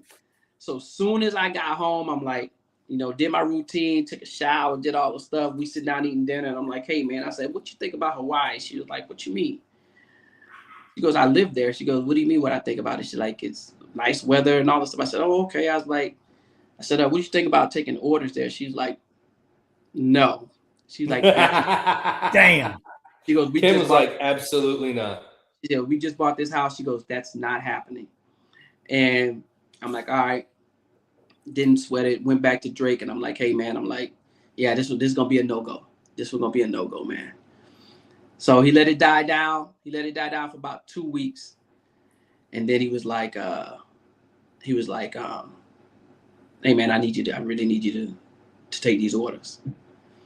So I went back and I said, hey, this is what I need to do for my career, right? I was like, this is what I need to do. And what's it going to take? She was like, okay. She goes, I'm going to tell you right now. She goes, you could take these orders. She goes, but when it's all said and done, she was like, you will get me a house on the water. One way or the other. She's like, I don't care where it's at. It could be a lake. It could be a pond. She's like, it will be by some water, period. She goes, whenever you call it quits. And so, so we ended up taking, that's how I ended up in Hawaii. And then, you know what's sad though, Max? Yeah. That when you talk about, and it's very prevalent in that recruiting world, right? It's sad that they dangle that this is for your career and you have to build your career based on this. And we need you to go here. Me and Matt have had long conversations about this because I selfishly, I put my family, on the back burner a lot of my career. And I PCS, part of my recruiting tour, man, and Matt knows, I PCS'd my family, no lie. This ain't even like exaggerating the facts. Every 18 months, the entire time I was in recruiting, I went to Meridian for, like I told you, 18 months later, Rudy's like, I need you to go to, what division was that? Gulfport. So then I go to Gulfport. When I was in Ohio, the same way. I was in Cleveland and Lakewood. They needed me to go to Toledo. Like it's sad that Navy recruiting command and recruiting world is like that. Like they dangle that carrot. They lead by force. They don't, they lead by like a firm hand. Like you will go and we need you. And like you said, with your orders wanting to go to New York, and I know they had openings in New York, but it's what's best for them. And it's sad. I mean, I love my time in Navy recruiting and I did really well, but I PCS'd every 18 months. But it's also on and nobody can ever tell me otherwise when I was in the Navy. So for all you haters that are still in recruiting duty and think you're the shit, that's you're not. Great. Try to make gold for real. Anyway, it's who you knew. Like if you knew somebody made a call, then it would go the opposite way. So funny story. I was in New Orleans, Hurricane Katrina, right? Bam, love that show. And then I was supposed to go to Miami. So I called the detailer and said, yo, I just went through Katrina, and now you want me to go to Miami. Hurricanes go there too. I would rather not have to run from another hurricane. So like, cool, we'll send you to Dallas. Tornado Alley. Sweet, didn't know that. Whatever. So I'm in Dallas, right? So in Dallas, I got lucky, and I went to Miami, right? But when I took orders to Miami, the detailer goes, I don't give a fuck what happens, but your ass is going north on the next orders. I was like, all right, cool, right? Well, when I came up for orders in Miami, the detailer, the same person and it wasn't Sherry, it was someone before that told me I had to go north, was out on convalescent leave, bro. So I talked to a PN2 or a YN2. Got him. And she was like, where are you trying to go? I'm like, I want to go to New Orleans. And she goes, New Orleans, Dallas, Miami. Yep, you went to two in between. You can go back to New Orleans. Yes, ma'am. Cut him. Funded him. It's sad. Was so pissed, dude. Oh, yeah, bro. I mean, I got lucky, though. Not a game, man. It's all about relationships. You know what I mean? That's I will say that, you know, so that's good and bad, right? It benefited a lot of people too. You know what I mean? But at the same time too, yeah, it might have hurt some people as well. You know, it's just all about like. Yeah, but you know what the crazy part about those relationships are? You know what I mean? Like what relationships you actually built. You know what I mean? Well, some people build those relationships. Well, that's the problem is with those relationships, you feel loyal to them because they've taken care of you or they've watched out for you. But the fact of the matter is, you're really taking care of them because they need you and they want you there. Like it's not a two-way street. Like when I went to Raleigh, I went there with Jerry. So I went to Raleigh to be the ACR. And then I get there and they're like, thank God I was Geo Batchin, but I'm in Raleigh, living in Raleigh as the ACR. And they're like, we need you. Now they're switching over to these fucking Teocs. We need you to go to fucking all the way across the fucking state to do this. And I was like, yeah, I'll do it. At the time, my family wasn't here, so it didn't matter. But it gives you a false sense of what loyalty really is, because the fact of the matter is, we're in recruiting. We were loyal to those leaders, but they really weren't loyal to you. Like they needed you because they knew what you were capable of and they knew what you could do. So they wanted you. It was like the draft. Like they wanted you on their team. But the fact of the matter is, when push came to shove, and I love Jerry Alton to death, but he left Raleigh right away and went to Region. Al Hero only went to fucking Raleigh because of Jerry. And now here I am stuck in Raleigh without Jerry. And then you're taking the worst ass chewings. Yeah, all these guys that don't work hard, like you look at them like, you're taking the worst. You're getting the beatings because you're the man. You're the guy. You're that. You win 150% of your assigned goal, and you take an ass chewing like the dude that missed, and you're like, what? Bro. So I want to talk a little. I want to make sure we don't miss it. So you finish your recruiting tour. You're obviously up for more recruiting orders, and you decided, fuck this shit. I'm gonna go a different route. So talk to us a little bit about what drove you out of recruiting and why you decided to go a different route. What pushed you to go the CMC route instead of staying? You were obviously uber successful. You did amazing shit in recruiting. What made you, or where was the turning point where you were like, I'm done with this recruiting job and I want to do something different? It was when I was in Houston, right? So when I made chief there, and when Alex Rincones became the CMC, when he stepped in as the CMC, like he was just one of the most realist people that I had ever met. Like he literally, like when you look at like when I picture a CMC and what a CMC is supposed to do and what they look like, he modeled that for me.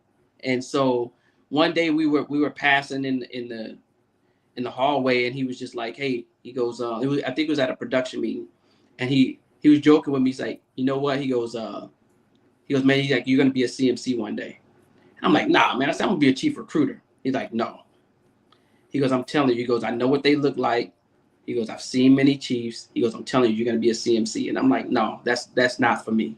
I'm not gonna do that." And so as time went on, man, I spent more time with him. Sharon Kinlock had came one time, and she sat down with me, and we were just talking, and she's like, "You know what?" She was like, I remember her saying, her fine ass. It was something along the lines of, what did he say? Hey, her fine ass. Oh boy, Sharon Kinlock. Oh my God. So Sharon was like, she said, look, she said, if you want to make a difference, she's like, the way that the Navy works, you want to make a difference. She's like, you got to put yourself in the arena. And I'm like, what do you mean? Like, what does that mean? She was like, you have to understand that it sucks. She's like, but you can be the most knowledgeable person in the world. But because of what you wear right here, some people are going to listen to you and some people aren't. She goes, and if you want to make a difference, you want to have an impact, you got to put yourself in the arena. And so that stuck with me the whole time. And so when I looked at Alex, I was like, finally, right when my tour was about to end, I said, you know what? I said, if I make senior chief, I said, that's what I want to be. I said, that's what I'm going to be. And me and him stayed in touch the whole time. And I just knew something in me was just like, because I had my thing was always different, right? CRS, how are we supposed to be bred, right? You care about the goal and the mission. Yeah, that's not people second. People second, everything else first. Talk about, right? And so for me, most of the time when I talked, I always would, if I called the CR, if I called Rogers or I called Drake for something, right? It was mostly more about sailor issues than it was about the number. The number was going to take care of itself because it's a cycle. No matter what you do, recruiting is you're just repeating everything. You know what I mean? It's a cycle, right? Yep. So that part take care of itself. You know what I mean? You train your people, you get them up to speed, you're gonna make the goal, right? So I care more about that, and then I just realized, like, okay, this is how I'm gonna make an impact. This is really truly who I am as a person, and this is what I want to do. And so once I made senior chief, when I was in Hawaii, it was like, okay, it was like I'm gonna put in my command package. And so Drake at the time had got orders to San Diego. And so I think I was like, I forgot what, it was a long process to get to the CMC part. So I said, okay, I'll go, he wanted me to go to San Diego, be an ACR. I said, okay, I'll go there. I said, but I said, I'll give you 1 year. I said, I'll give you 1 year and I'm gonna drop my command package. I was like, that's really what I'm supposed to be doing. I know in my gut, like that's what I'm supposed to be doing. So I dropped my command package that first year, and then I picked up first time, and then I ended up in Minnesota. And after that, so you went to Minnesota, you did that. And what are you? So talk about where your current, right? Your current state. What are you doing now, and where are you currently at? So right now I'm at VR 57. I'm at a squadron out here in Coronado. So the thing about lucky motherfucker. The thing about the CMC world is that, like, they're not really into they're not into letting a 9 sit at 8 billet. So once I picked up 9, they were like, hey, you need to go sit a 9 billet. So I'm like, all right, what are my options here? And so VR 57 came up, and I'm like, compared to the other sets of orders that they have for me, I'm like, I said, I'll take that. I'll take that tour right there. When are you gonna go recruiting duty? I'm not. Not gonna CMC at a recruiting command. I'm not, because it's funny because everybody asked me that, right? So Kinlock is the national CMC for the reserve side, and so when you get to those is she still around now? Yeah, so you got to interview for. She's actually retiring, right? Call me. So you got to interview. You got to interview for that job, and so they sent out the email. They sent the email, and I was just like, I thought about it, and I said, that's not going to work for me. You know what I mean? I got the experience. I know that, and I just didn't want to put my name in that hat, man, because the difference is, when you know too much about how the game works as a CMC, you're not finna, like, I'm not gonna play that game, right? You know what I mean? Because I would get into a district, right? You get into districts, and this is where, and we've all seen it, right? Yeah. Where there's always this pull between the CMC and the chief recruiter. Who's who in the zoo, right? And so for me, I'm like, I just keep it Navy. I always have, right? I just always just keep it Navy. And when it comes down to keeping it Navy, right? One of the main people I learned that from was actually Matt, right? Because Matt came to my division when all that BS happened with me, right? And he actually mentored me as a first class. So everything was just like, nah, this is what it's supposed to be. This is what the instruction says. This is how we're gonna do it.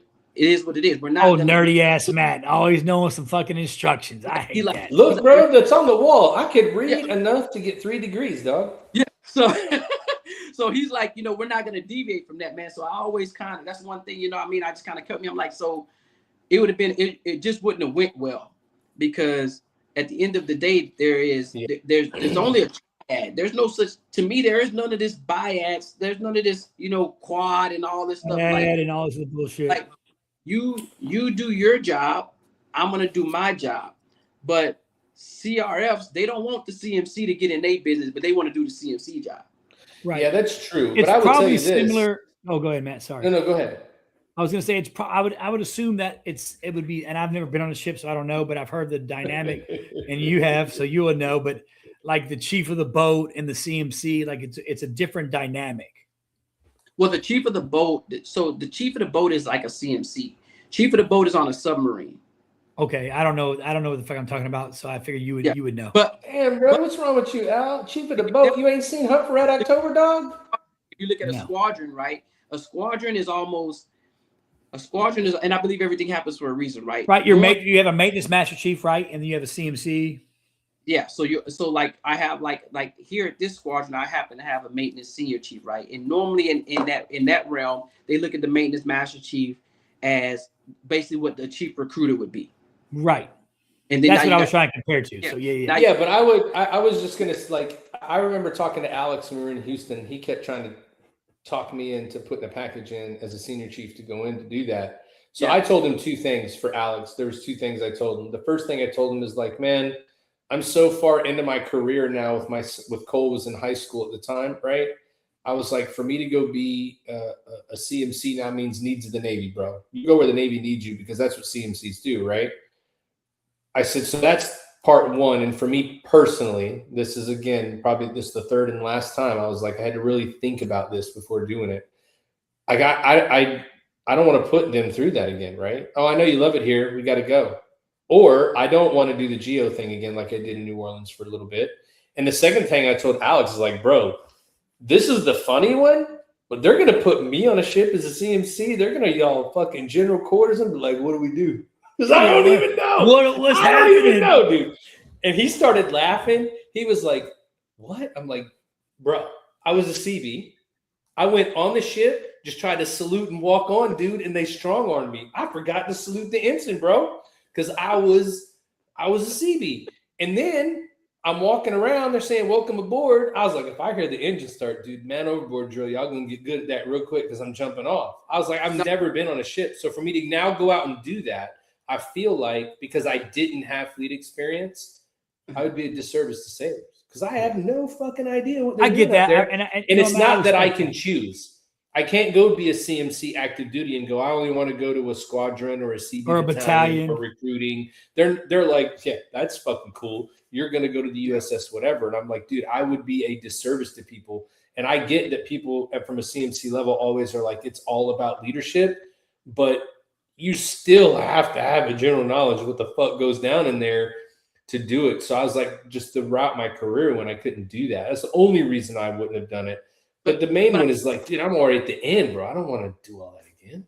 I tell you what, though, Matt, though, it's funny you said that because Matt would have been a great CMC, Max. You already know, bro. That dude would have been spectacular.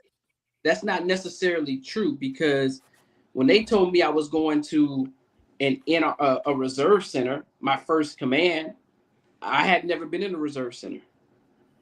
So when I went from the reserve center, and then they tell me, oh, you're going to a squadron. Man, I had no idea about aviation, and I'm like, so what it comes down to as in this position is it's all about Navy and taking care of sailors. All right, And Matt I'm would gonna be have, honest. and I'm gonna be Matt honest. would have been great at it. I'm gonna be honest. I did Advising not that- want to go on a boat and go underway. All right, I'll be honest. Advising that person to the left of you sitting in the corner office to not Yeah. make a mistake to get all three of you fired. That's Yeah. all it's about. Yep.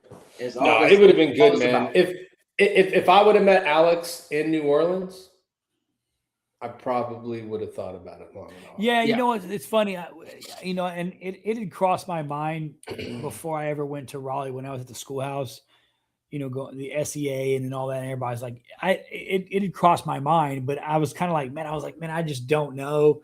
But at the end of the day, Max, I'm proud of you, bro. I'm happy for you. I think you're right where you're supposed to be, and I think sailors are better because you're there now, 100%. Hell yeah, dude. I think sailors are better off that you're there, and I think, and maybe I'm off, but I think your time in recruiting and that grind and that dynamic and all the bullshit and all the politics you have to play, I think that only enhances your ability to be a strong leader and a strong command master chief and to be able to look at things from a different angle. Because recruiting, one thing recruiting did for all of us is it makes you aware and it makes you a people person, because that's all you do. You just imagine how much of the and this is going to be a bad term of the word, so all of you people can kiss some ass again. I'm not going to read the comments, but feel free to do it. We love the attention.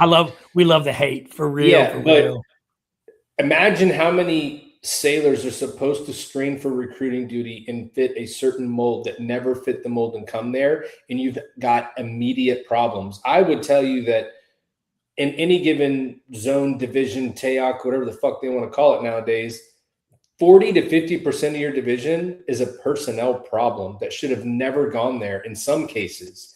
And now you're trying to figure out, what's the EFMP program? How do I get into this, EFMP, the alcohol program, like all these things. You're like, financial counseling. Yeah, you say that, and I was at Noru, so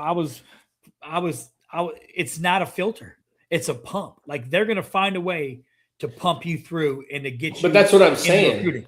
It should have been. It should be a filter. They should filter people and say, based on your personality and your skill set, you probably won't be successful in recruiting.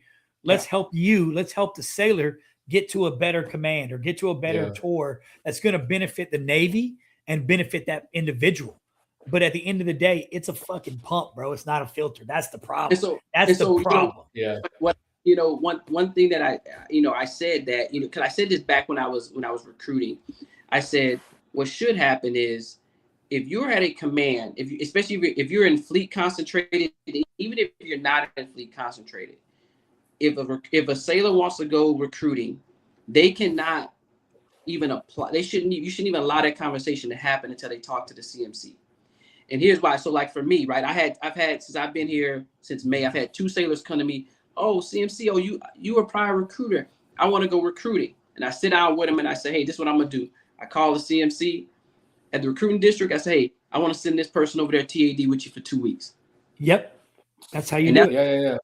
Then I said, now if you come back to me, and you get a good report from that DLCPO or that ACR or whatever, I said, and you still like you want to go, cool, we'll talk about it. But that's awesome. My favorite was always the division, though,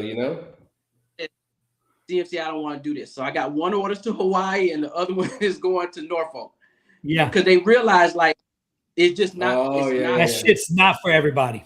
It's not for everybody. Yeah. I used to chuckle, and I used to think it was funny at the division between CRFers and fleet chiefs when we were in recruiting duty, right?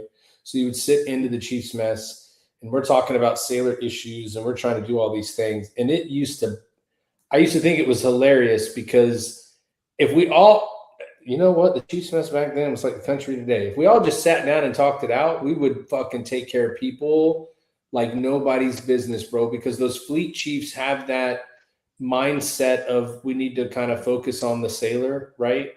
But CRFs are bred that the mission is all that matters. And if you take both of those together, there's a happy median. But I used to think it was funny that fleet chiefs think that they had better problem-solving skills than CRFers. And we're like, bro, we live every day in as problems. a fucking problem, bro. Like, we don't have a first class we hand it off to and go sit in a chief's mess, dog. You know what I mean? There's no days off as a CRF from problems. Yeah, you know, and I used to right. So one day it was I was in Lafayette, right, and I was the rink there, and so we had just finished one of those awards things that we did like in Mississippi or something, like somewhere around there, right? So we had just like large station month, and that was on the Friday. We had that all hands or whatever. That Monday, Rudy was at Lafayette Station, and he was calling me at like 7:30. Hey, where you at?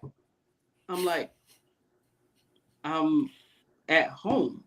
CR, he's like, nah, rinks, nah. He's like, working out start at 9. The rink, you need to be here at 7:30. Like, I'm standing at this door. He's like, I've been up since 4 o'clock. He's like, it took me 3 hours to drive here. He's like, I need you at this station. I'm like, well, that's your fault for doing that, bro.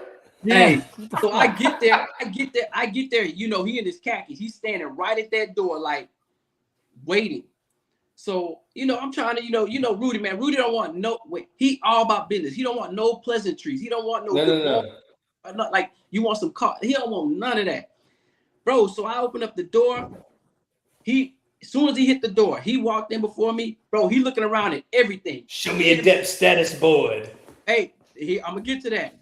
He got to my depth status board. He started counting. He looked at that number, and I think I had like a shipper that shipped, and you know, so on like a Friday, it was like off by one. Shipper shipped on Thursday. We drove to Mississippi Friday. So Monday morning, I'm like, okay, I'm gonna look at my depth status board and update it, bro. He ripped it off the wall and put down, bro. And then he's like, okay, open up your notebook. He wanted to see like my DPR sheet, like all of the stuff, man. And it like that day, bro, it just felt like that. I don't ever want to be the station of the month ever again, bro. That 1 month. And that's why, you know, but like I said, it was always it was always something, man. It was always something lingering, you know what I mean? But like I said, man, like it's just like Al said, man, like the dude will give you the shirt off his back, and you knew. Oh, he was only there because he wanted to invest in you, dude. Right. And that's the thing, like he just sucked at telling you that. You know what I mean? He gonna chew your ass. You gonna take it. But he not gonna let nobody else talk to you. No, right? No. Like I remember when I forgot what happened. Something happened. I was going up there, and he called me, and I think the CMC wanted to talk about something, and he was like, nah. He's like, I got it. He's like, I don't need nobody to talk to no CRFs. I got it. Yeah, he was in his office, bro. He lit me up, and after that, he was just like, it is what it is. So Matt, let's heat him up. I want to get. I was just about to say, you know, Damon, Al just gave you this super good compliment because he's about to make you uncomfortable in this hot seat and ask you some questions rapid fire. So I'm going to drop out. You're going to be with Al for a couple minutes, and then I'll come back. But I'm going to get it all set up now, and then you guys can get moving.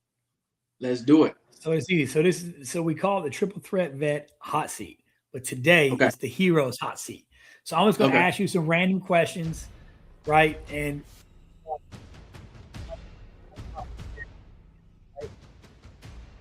hold on, say that again. I just want the honest, just off the top of your head answer. Whatever comes to mind, that's the answer I want. Okay. So first question, we'll start with some softballs, some low ball questions, right? We'll start with this. Where's the most unique place you've ever visited in your lifetime? Barbados. Why was Barbados it? Because I had never really been out of country. I always wanted to take not really been out of country, but I always wanted to take my wife to one of those Caribbean islands. So I set it up for her 40th birthday. Okay, I like it. So next question. Are you a boxer or a brief guy? I am a brief guy. No, I'm a Why? boxer guy. Oh, okay. I would say, I mean, I'm a brief guy. I like my balls being nice and taut. Why are you, well, you know what I'm saying? I'm just throwing it out there. I like being taut. I like my stuff being where it's supposed to be. But you could have sweaty balls on your thighs. It's all good. All right. So next question. What is the biggest leadership difference that you've seen from your transition from recruiting into the CMC role? So you were a leader on both sides of the house. You absolutely were. Yeah. What is the biggest difference you've seen from moving from recruiter to CMC? How people view you.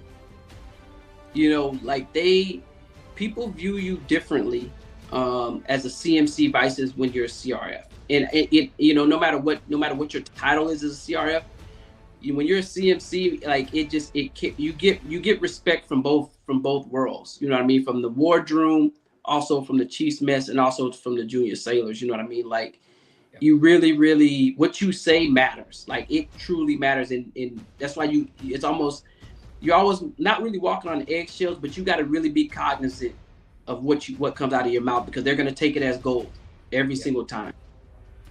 So I would say, like, just the way that people view you and the respect that you get as a CMC, it goes a long way. No, absolutely. Great answer. So kind of along the same lines, what was the best leadership advice you've ever received? And what is the best leadership advice you've ever given? Let's see. The best leadership advice I've ever received was, don't be afraid to be brutally honest. Like, you have to be brutally honest, because you have to be consistent. And as long as people know that you're consistent, then you'll be fine. It's because as a CMC, the minute your integrity is compromised, the minute you lie, your career is done. You're done. Because your CO's not going to trust you, your sailors aren't going to trust you, and if they don't trust you, then you have no job. You know, so being brutally honest, like telling somebody, like, hey, I'm gonna be honest with you, you suck right now, but that's okay. We're gonna figure out a plan to get you back on track, and you show that support for them. So that was the biggest piece of advice that I received. The biggest advice that I've given is learn how to embrace the suck.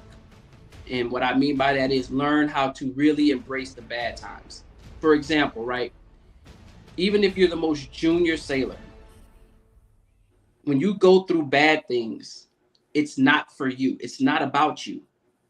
The bad things you go through is because somewhere along the line, you're going to see that movie again. However, you are now equipped enough to be able to help that sailor get through it. Right. So I always tell, especially my Chiefs mess, like, the one thing that I'm not going to allow you to do is be a hypocritical leader. It's hard for you to tell someone to do something that you have not done. And it's hard for you to navigate helping them through something that you have not been through. So, when you go through, like, I've been through, rough times throughout my career. You were in New Orleans for some of them. But those times, right, that I've seen that movie so many times of another sailor going through the same thing. So I know how to handle it without any hesitation. And so I always encourage sailors, like, look, no matter what's going on in your life, like, make sure that you embrace that bad time, not just professionally, but personally, because personally, you're going to have somebody that's a friend, a family member that's going to go through a rough time. And because you went through that, you're going to be the person that they're going to lean on the most. So, embrace that time and use it as really like a time. So when things don't go my way, I always look at it and I say, you know what? Hey, I'm good with that, because, okay, let me write that down. I understand this is what I've gone through. This is what I did to handle it, to make that situation better. And eventually I see it again. So that's my biggest piece of advice, is just learn how to embrace the bad times, because trust me, it's not about you. It's not, for whomever you believe in as a greater power, God or whomever, it's not about them punishing you. It's literally just about equipping you with the ability to not be a hypocrite in that situation. You'll really be able to talk to that situation. Man, where do I re-enlist? Massive, I'm coming. Where I sign back up, bro? You got me. But no, you're spot on, because as a leader, if it's bad for you, it's probably worse for your people. So you have to be the stability within that storm to help your people out. So no, absolutely excellent answer. So our next question, pretty simple, right? We're gonna lighten it up a little bit again. If you could have a conversation, anybody living or dead, 1 hour, just say 1 hour conversation with anybody living or dead, who would that be, and what would that conversation sound like? It would be my grandmother, who just recently passed. My grandmother has suffered with Alzheimer's, really, really bad. So for the last, probably since 2016, the last time I had seen her before her passing, she didn't know who anybody was. And so if I had the ability to have one last conversation with her, that's who it would be. No, great. I appreciate it. R.I.P. Grandma. I hope, I'm sure she's looking down on you right now thinking, man, my baby's doing big shit. So shout out to your grandma. Shout out to your grandma. All right, cool. Your naval Mount Rushmore leadership. Who are your top 4? We'll say 4 or 5. I think Mount Rushmore's got 5 motherfuckers on there. 4? I don't know. I don't be knowing history, but your Mount Rushmore of naval leaders in your career that had the most impact on you. Who are they? Okay, so I'll say in no particular order: Fred Rogers, Sharon Kinlock, Mike Drake, Jimmy Swain, and I'm gonna say Manny Ortiz. Oh wow, okay.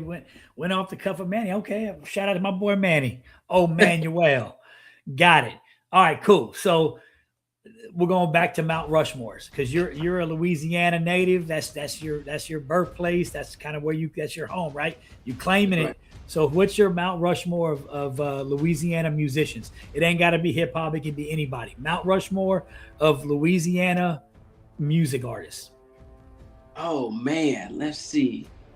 I really don't listen to too much music, but I'd have to say, man, if we go back to high school, I'm gonna say the Hot Boys. I'm gonna say I used to like Silk the Shocker. Okay, Silk, the worst rapper in the crew. Hey man, I used to like Lil Wayne. Put Wayne up there. Okay, Wayne. Who's your last one? Kevin Gates. Okay, so I respect your list, because Wayne is in my top 5 of all time, and I love me some Kevin Gates. Now, Sid the Shocker, I don't know. That motherfucker couldn't stay on beat to save his life. He was good. He just couldn't stay on beat. But I digress. So, okay, so we'll jump in. Man. So we'll stick with music for a little bit. In your opinion, I'm not going to sway your answer, but in your opinion, who was better, Michael Jackson or Prince? Michael Jackson. Why? Just question. Man, Michael Jackson, man, I tell you, have you ever seen that clip of Michael Jackson at the Super Bowl? Oh yeah. Did you see how for 4 minutes straight he just stood there?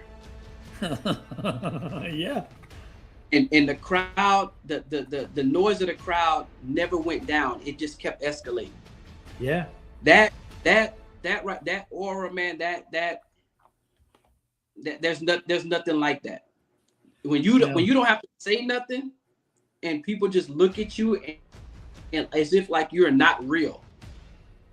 And that's how anytime somebody looked at Michael Jackson, man, it's just like he just wasn't real. He just wasn't of this earth, man. It's got to be MJ. No, hey, I agree. You go to, I think we had a guest on here say one time, it don't matter where you go in the world, Like you say, Michael Jackson, somebody's gonna be moonwalking across the damn desert in Dubai. Like they know who the fuck Michael Jackson is. So Yeah. Now you ask, don't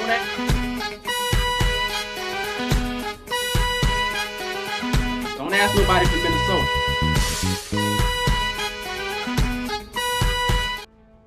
Now you can't ask somebody. Yeah, you damn sure can't. They gonna say print. Yeah. So last two questions. So next question. You're a married man just like I am. Are you a lights on guy or a lights off guy?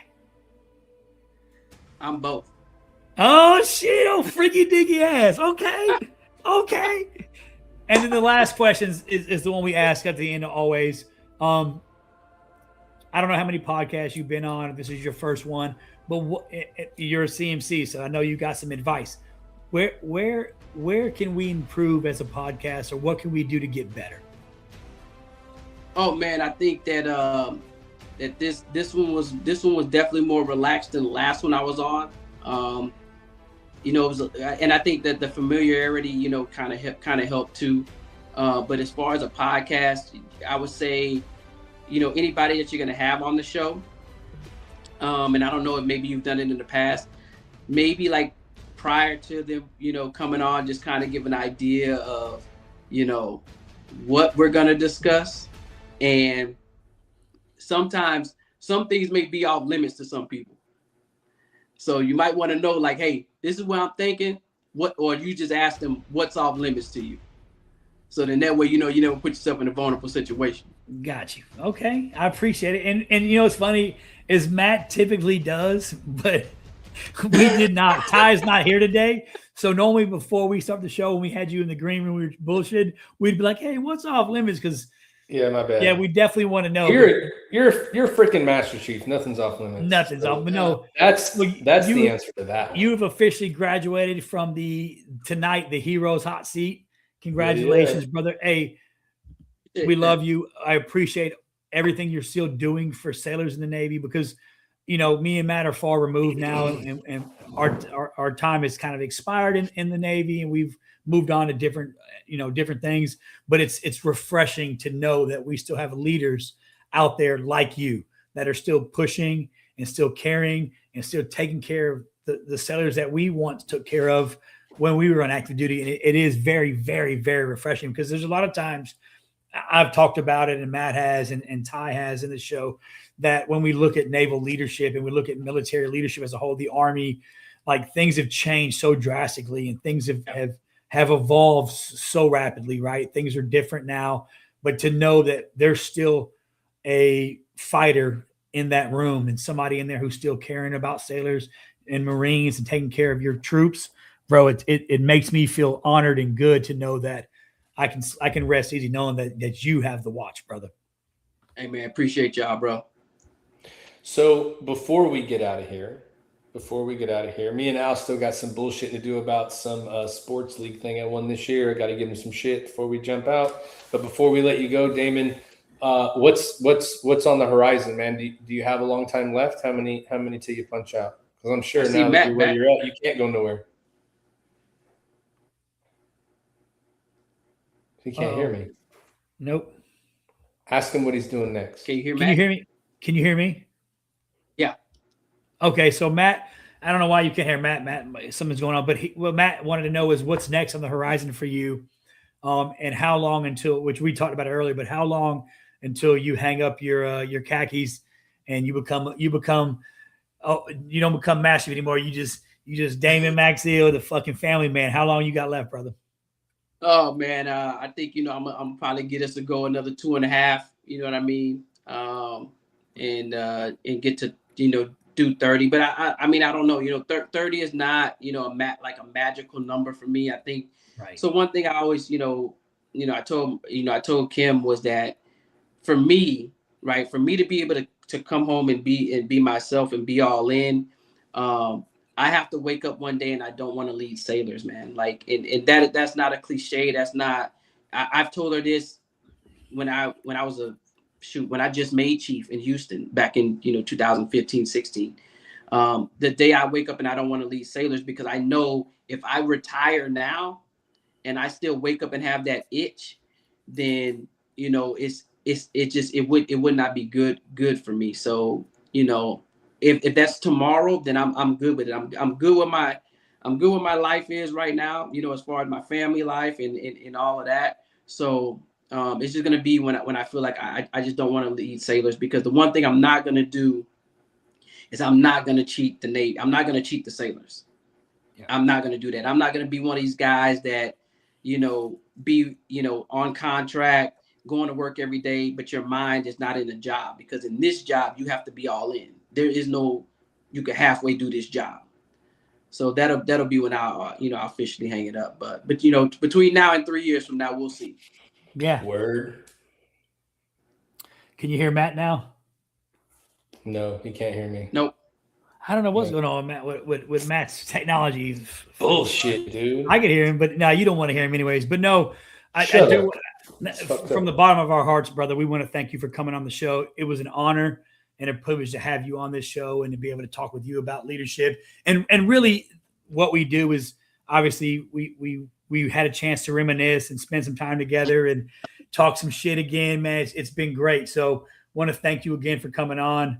And best of luck for you moving forward in the future. And I'm proud again to say that I'm glad that there's some Sailors out there who have you as their CMC.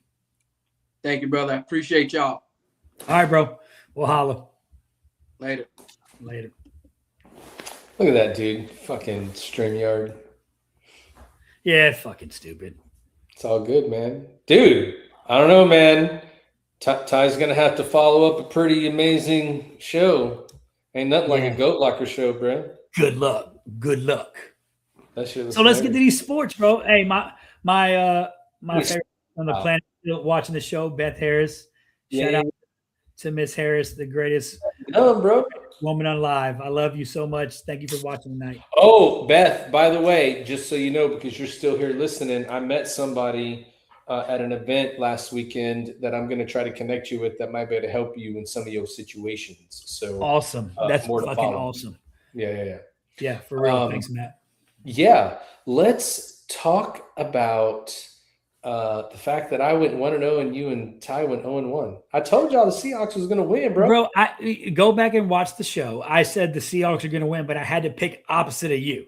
You got to stop using that excuse, bro. Just not an excuse. It's not an excuse. Hot. No, it's not an excuse. I just I was picking this. Really, I picked the Patriots because of my boy Sean Sant. Out of respect for my boy Sean. I know. That's his team. But nobody thought the fucking Patriots. Bro. Nothing against him, but nobody thought that the game was boring, for one. Oh, but hold on, It was straight defense. Tell me how the kicker for the Seahawks does not win the Super Bowl MVP, bro. It's all bullshit. It's crazy. That dude won the game by the fucking second quarter with fucking. Listen, bro. You can take all the points. Broke a record. The most field goals in a Super Bowl in history. How do you not get points MVP? in a game too? How do you not get MVP? That dude scored more points than the Patriots scored in the AFC Championship game in the Super Bowl. Yeah. And you give it to the running back. Dude, that was a sham. That right there is they just don't want a kicker to be the Super Bowl MVP, bro. Yeah, bro. It's crazy. He killed it. But that game was crazy. I mean, it was straight defense. It was so boring. The Seahawks defense was fucking real, bro. They beat the fuck. But no, you did win. You did win this year. I owe you a bottle. I will give you a bottle of some of that good old, some of that Colonel you love. I'll get some of that Colonel. Hell yeah. So the Patriots defense was really good too. Oh no, it was a straight defensive game. Drake May couldn't get him down there enough to do it. But you know what I do like? Drake May after the game was like, that shit was all on me. Well, here's the other part of it too. The crazy part was if Drake May would have played in the beginning like he played at the end, it would have been a different ball game. Because at the end, that's every game though. But I mean, you think about offensively, minus the field goal kicking, offensively, the Patriots scored more touchdowns than the Seattle Seahawks. Offensively. Now they scored on defense. Seattle scored on defense, and they had all the field goals. But if he would have played with urgency in the beginning, and played, who knows? But it was. Hey, I did not watch quarterback second year in the league, bro. Hey, here's what I do want to. I know it's fucking impressive. Here's what I do want to say. I did not watch the fucking bitch bunny, fucking whatever they call him. I didn't watch it. I've switched over and watched the Turning Point, 200 Print USA's Super Bowl show. It was kind of weird because it wasn't, it wasn't on the field and it wasn't kind of. It was like a concert. But it was awesome. I mean, they had some fucking awesome artists on. They played some awesome songs. It really wasn't politically driven where they were up there like crazy shit.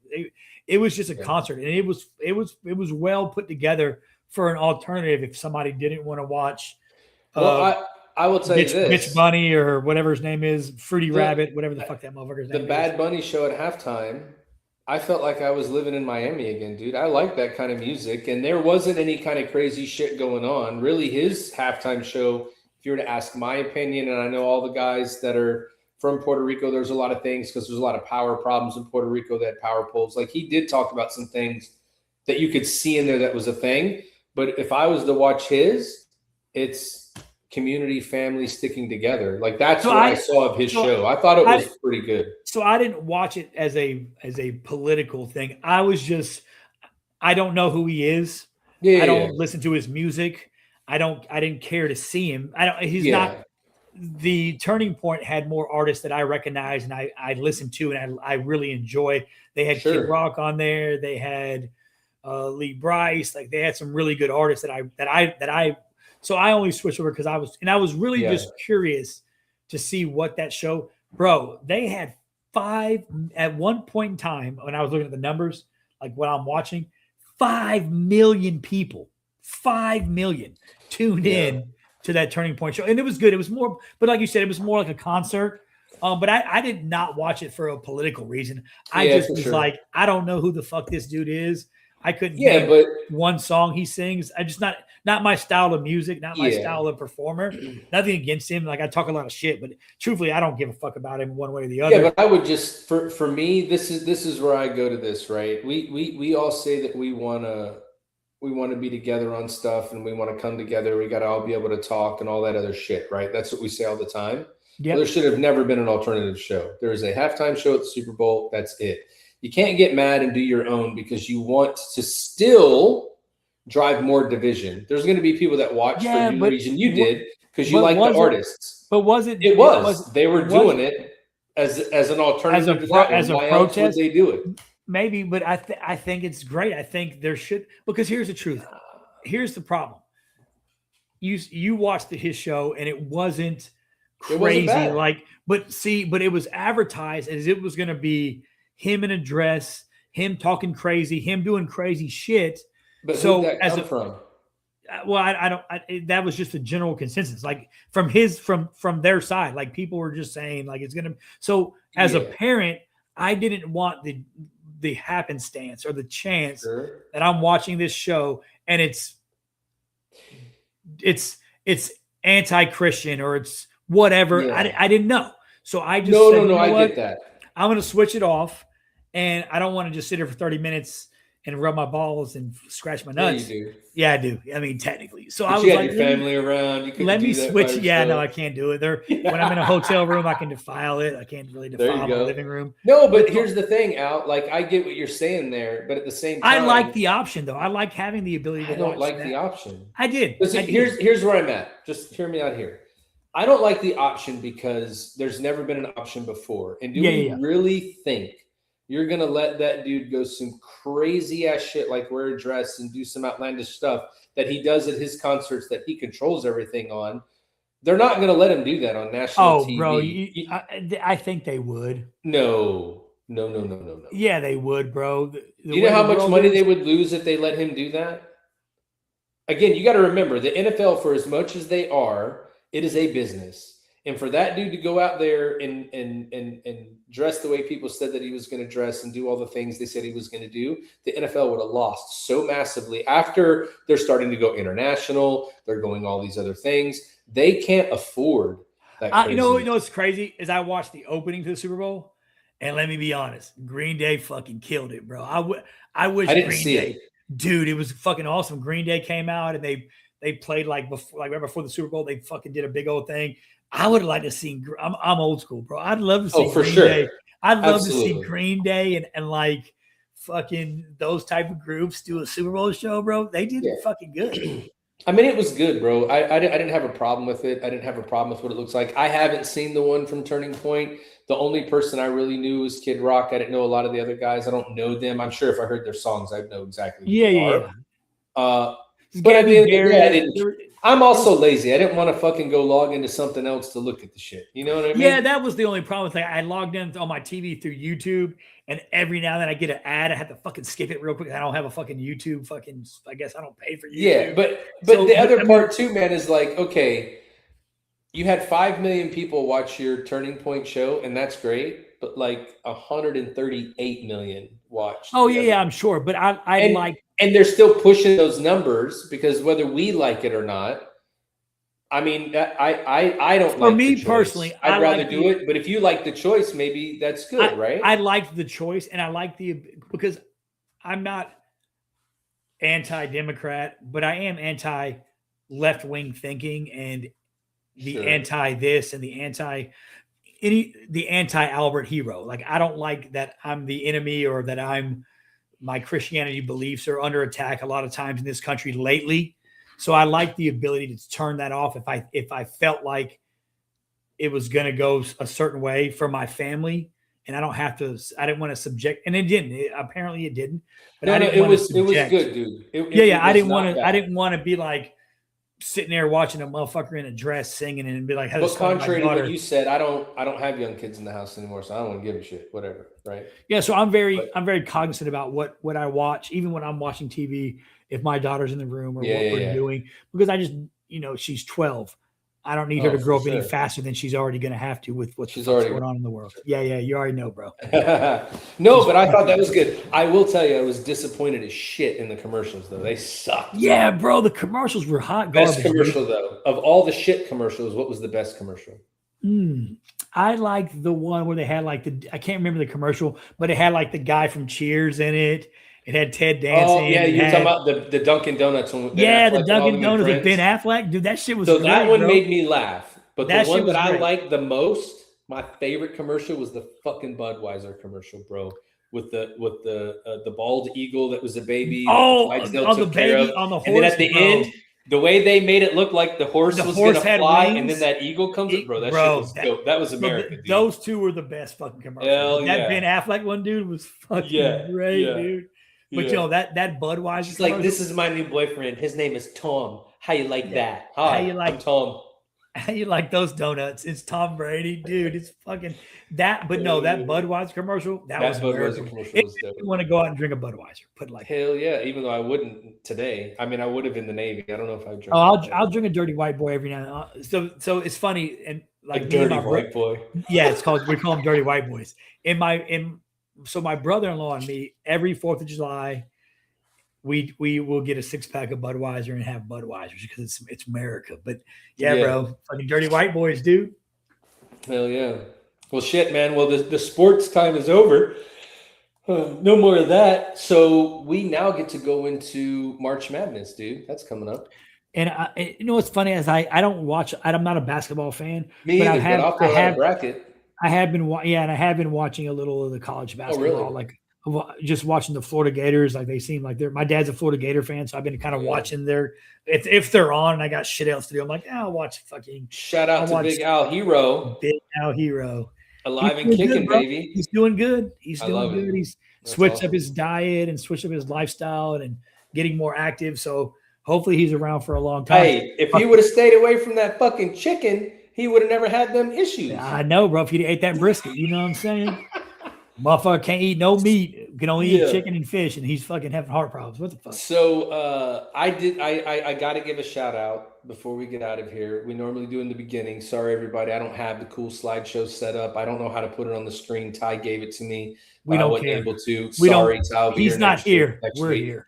I do care because this thing that's right behind me right here that you guys see behind me, the Odin painting, I just want to shout out to my wife, Becky Joe Artistry.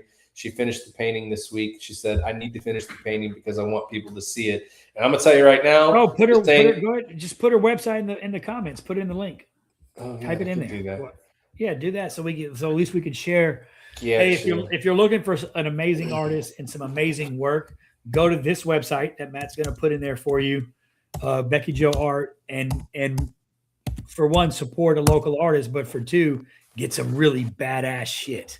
Also, just so you guys are all aware that's out there, I want you guys to know that on top of her art that you'll see on the website we just put on the screen, she's about to launch prints. So she's got art. Her art's amazing. And if anybody knows about real art's expensive, right? Not a lot of people can go that route.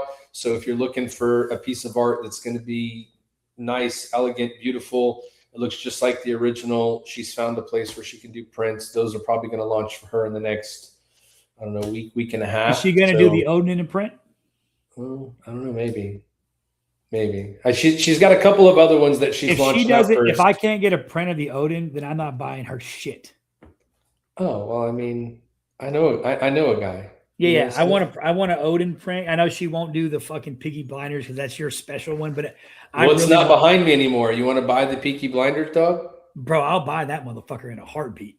I need to fucking spruce up my office. Yeah, I just so everybody out there knows, man. She's an amazing artist. I'm so proud of her. She's leaned into that, and you can see behind me what that looks like. We've showed you her artwork on the page before. If you've got something that you're thinking of doing and you want to make something that's going to last forever, that you can hang up in your house, that's going to be beautiful for all time, that you can hand down in your family, go to the website that we had on the screen, BeckyJoeArt.com. Go check out the website. On the website, there's a contact her. You could reach out to her and talk to her about commissioning a piece for you, and she'd be happy to talk to you. But I had to shout her out, man. The shit is amazing. It's dope. Oh, yeah, man, it's legit for sure. All right, well, Matt, take us out, brother. Yeah, man. Well, again, a little bit different today than we normally do. Ty's out enjoying the waves. Ty's got more sea time than Al and I do, by the way, if you count all of his Carnival cruises. Ty's got a fucking sugar mama. That's what he's got. I don't care. He's got more sea time than we do, and I'm not mad at it because I'm not going to do that. Maybe I'd go on a cruise one day. I don't know. If he ever fucks up, I'm still in his wife. Does April know? She don't have to know. I could have two families like we're in the 50s. You know what I'm saying? Like, I gotta go do this podcast thing. I gotta go to Houston to visit my other family. Ty better fucking count his blessings. He better not fuck up. You fuck up, Ty, I'm moving in. Now she likes tall men, so she'll have to just get over it and understand that I've got ankle issues. So I'm short, but whatever, bro. Ankle issues. It's a disability. That's funny. Well, yeah, man, we enjoy you guys coming every week. We appreciate you coming in. We enjoy telling stories from veterans to other veterans and anybody that's got those stories to tell. Tune in next week. Remember, go like or subscribe us on Apple Podcasts or in Spotify or wherever you get your podcast at. We have the YouTube channel you can like and subscribe to so that you can get notified of anything that's going on there. And be on the lookout.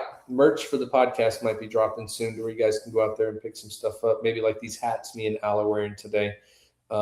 We would love to be able to offer some stuff for you guys to support us as we go into this next year.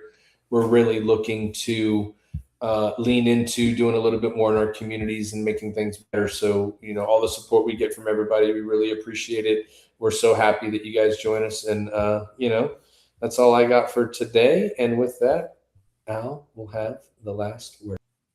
Hey, well, there I am. Real quick, real easy. Make sure you check on your battle buddies and your people this week. Reach out to somebody. Tell them you're thinking about them. Tell them you love them. Tell them you just want to reach out and just chat with them for a minute. Grab your phone, do the phone roulette, scroll through it, find a name, reach out to somebody you haven't talked to in a while, and just let them know you're thinking about them. That's all I want to say. And don't sweat the petty stuff. Pet that sweaty stuff. Love y'all. See you next week. If you or someone you know is in crisis, contact the Veterans Crisis Line at 1-800-273-8255. Then press 1.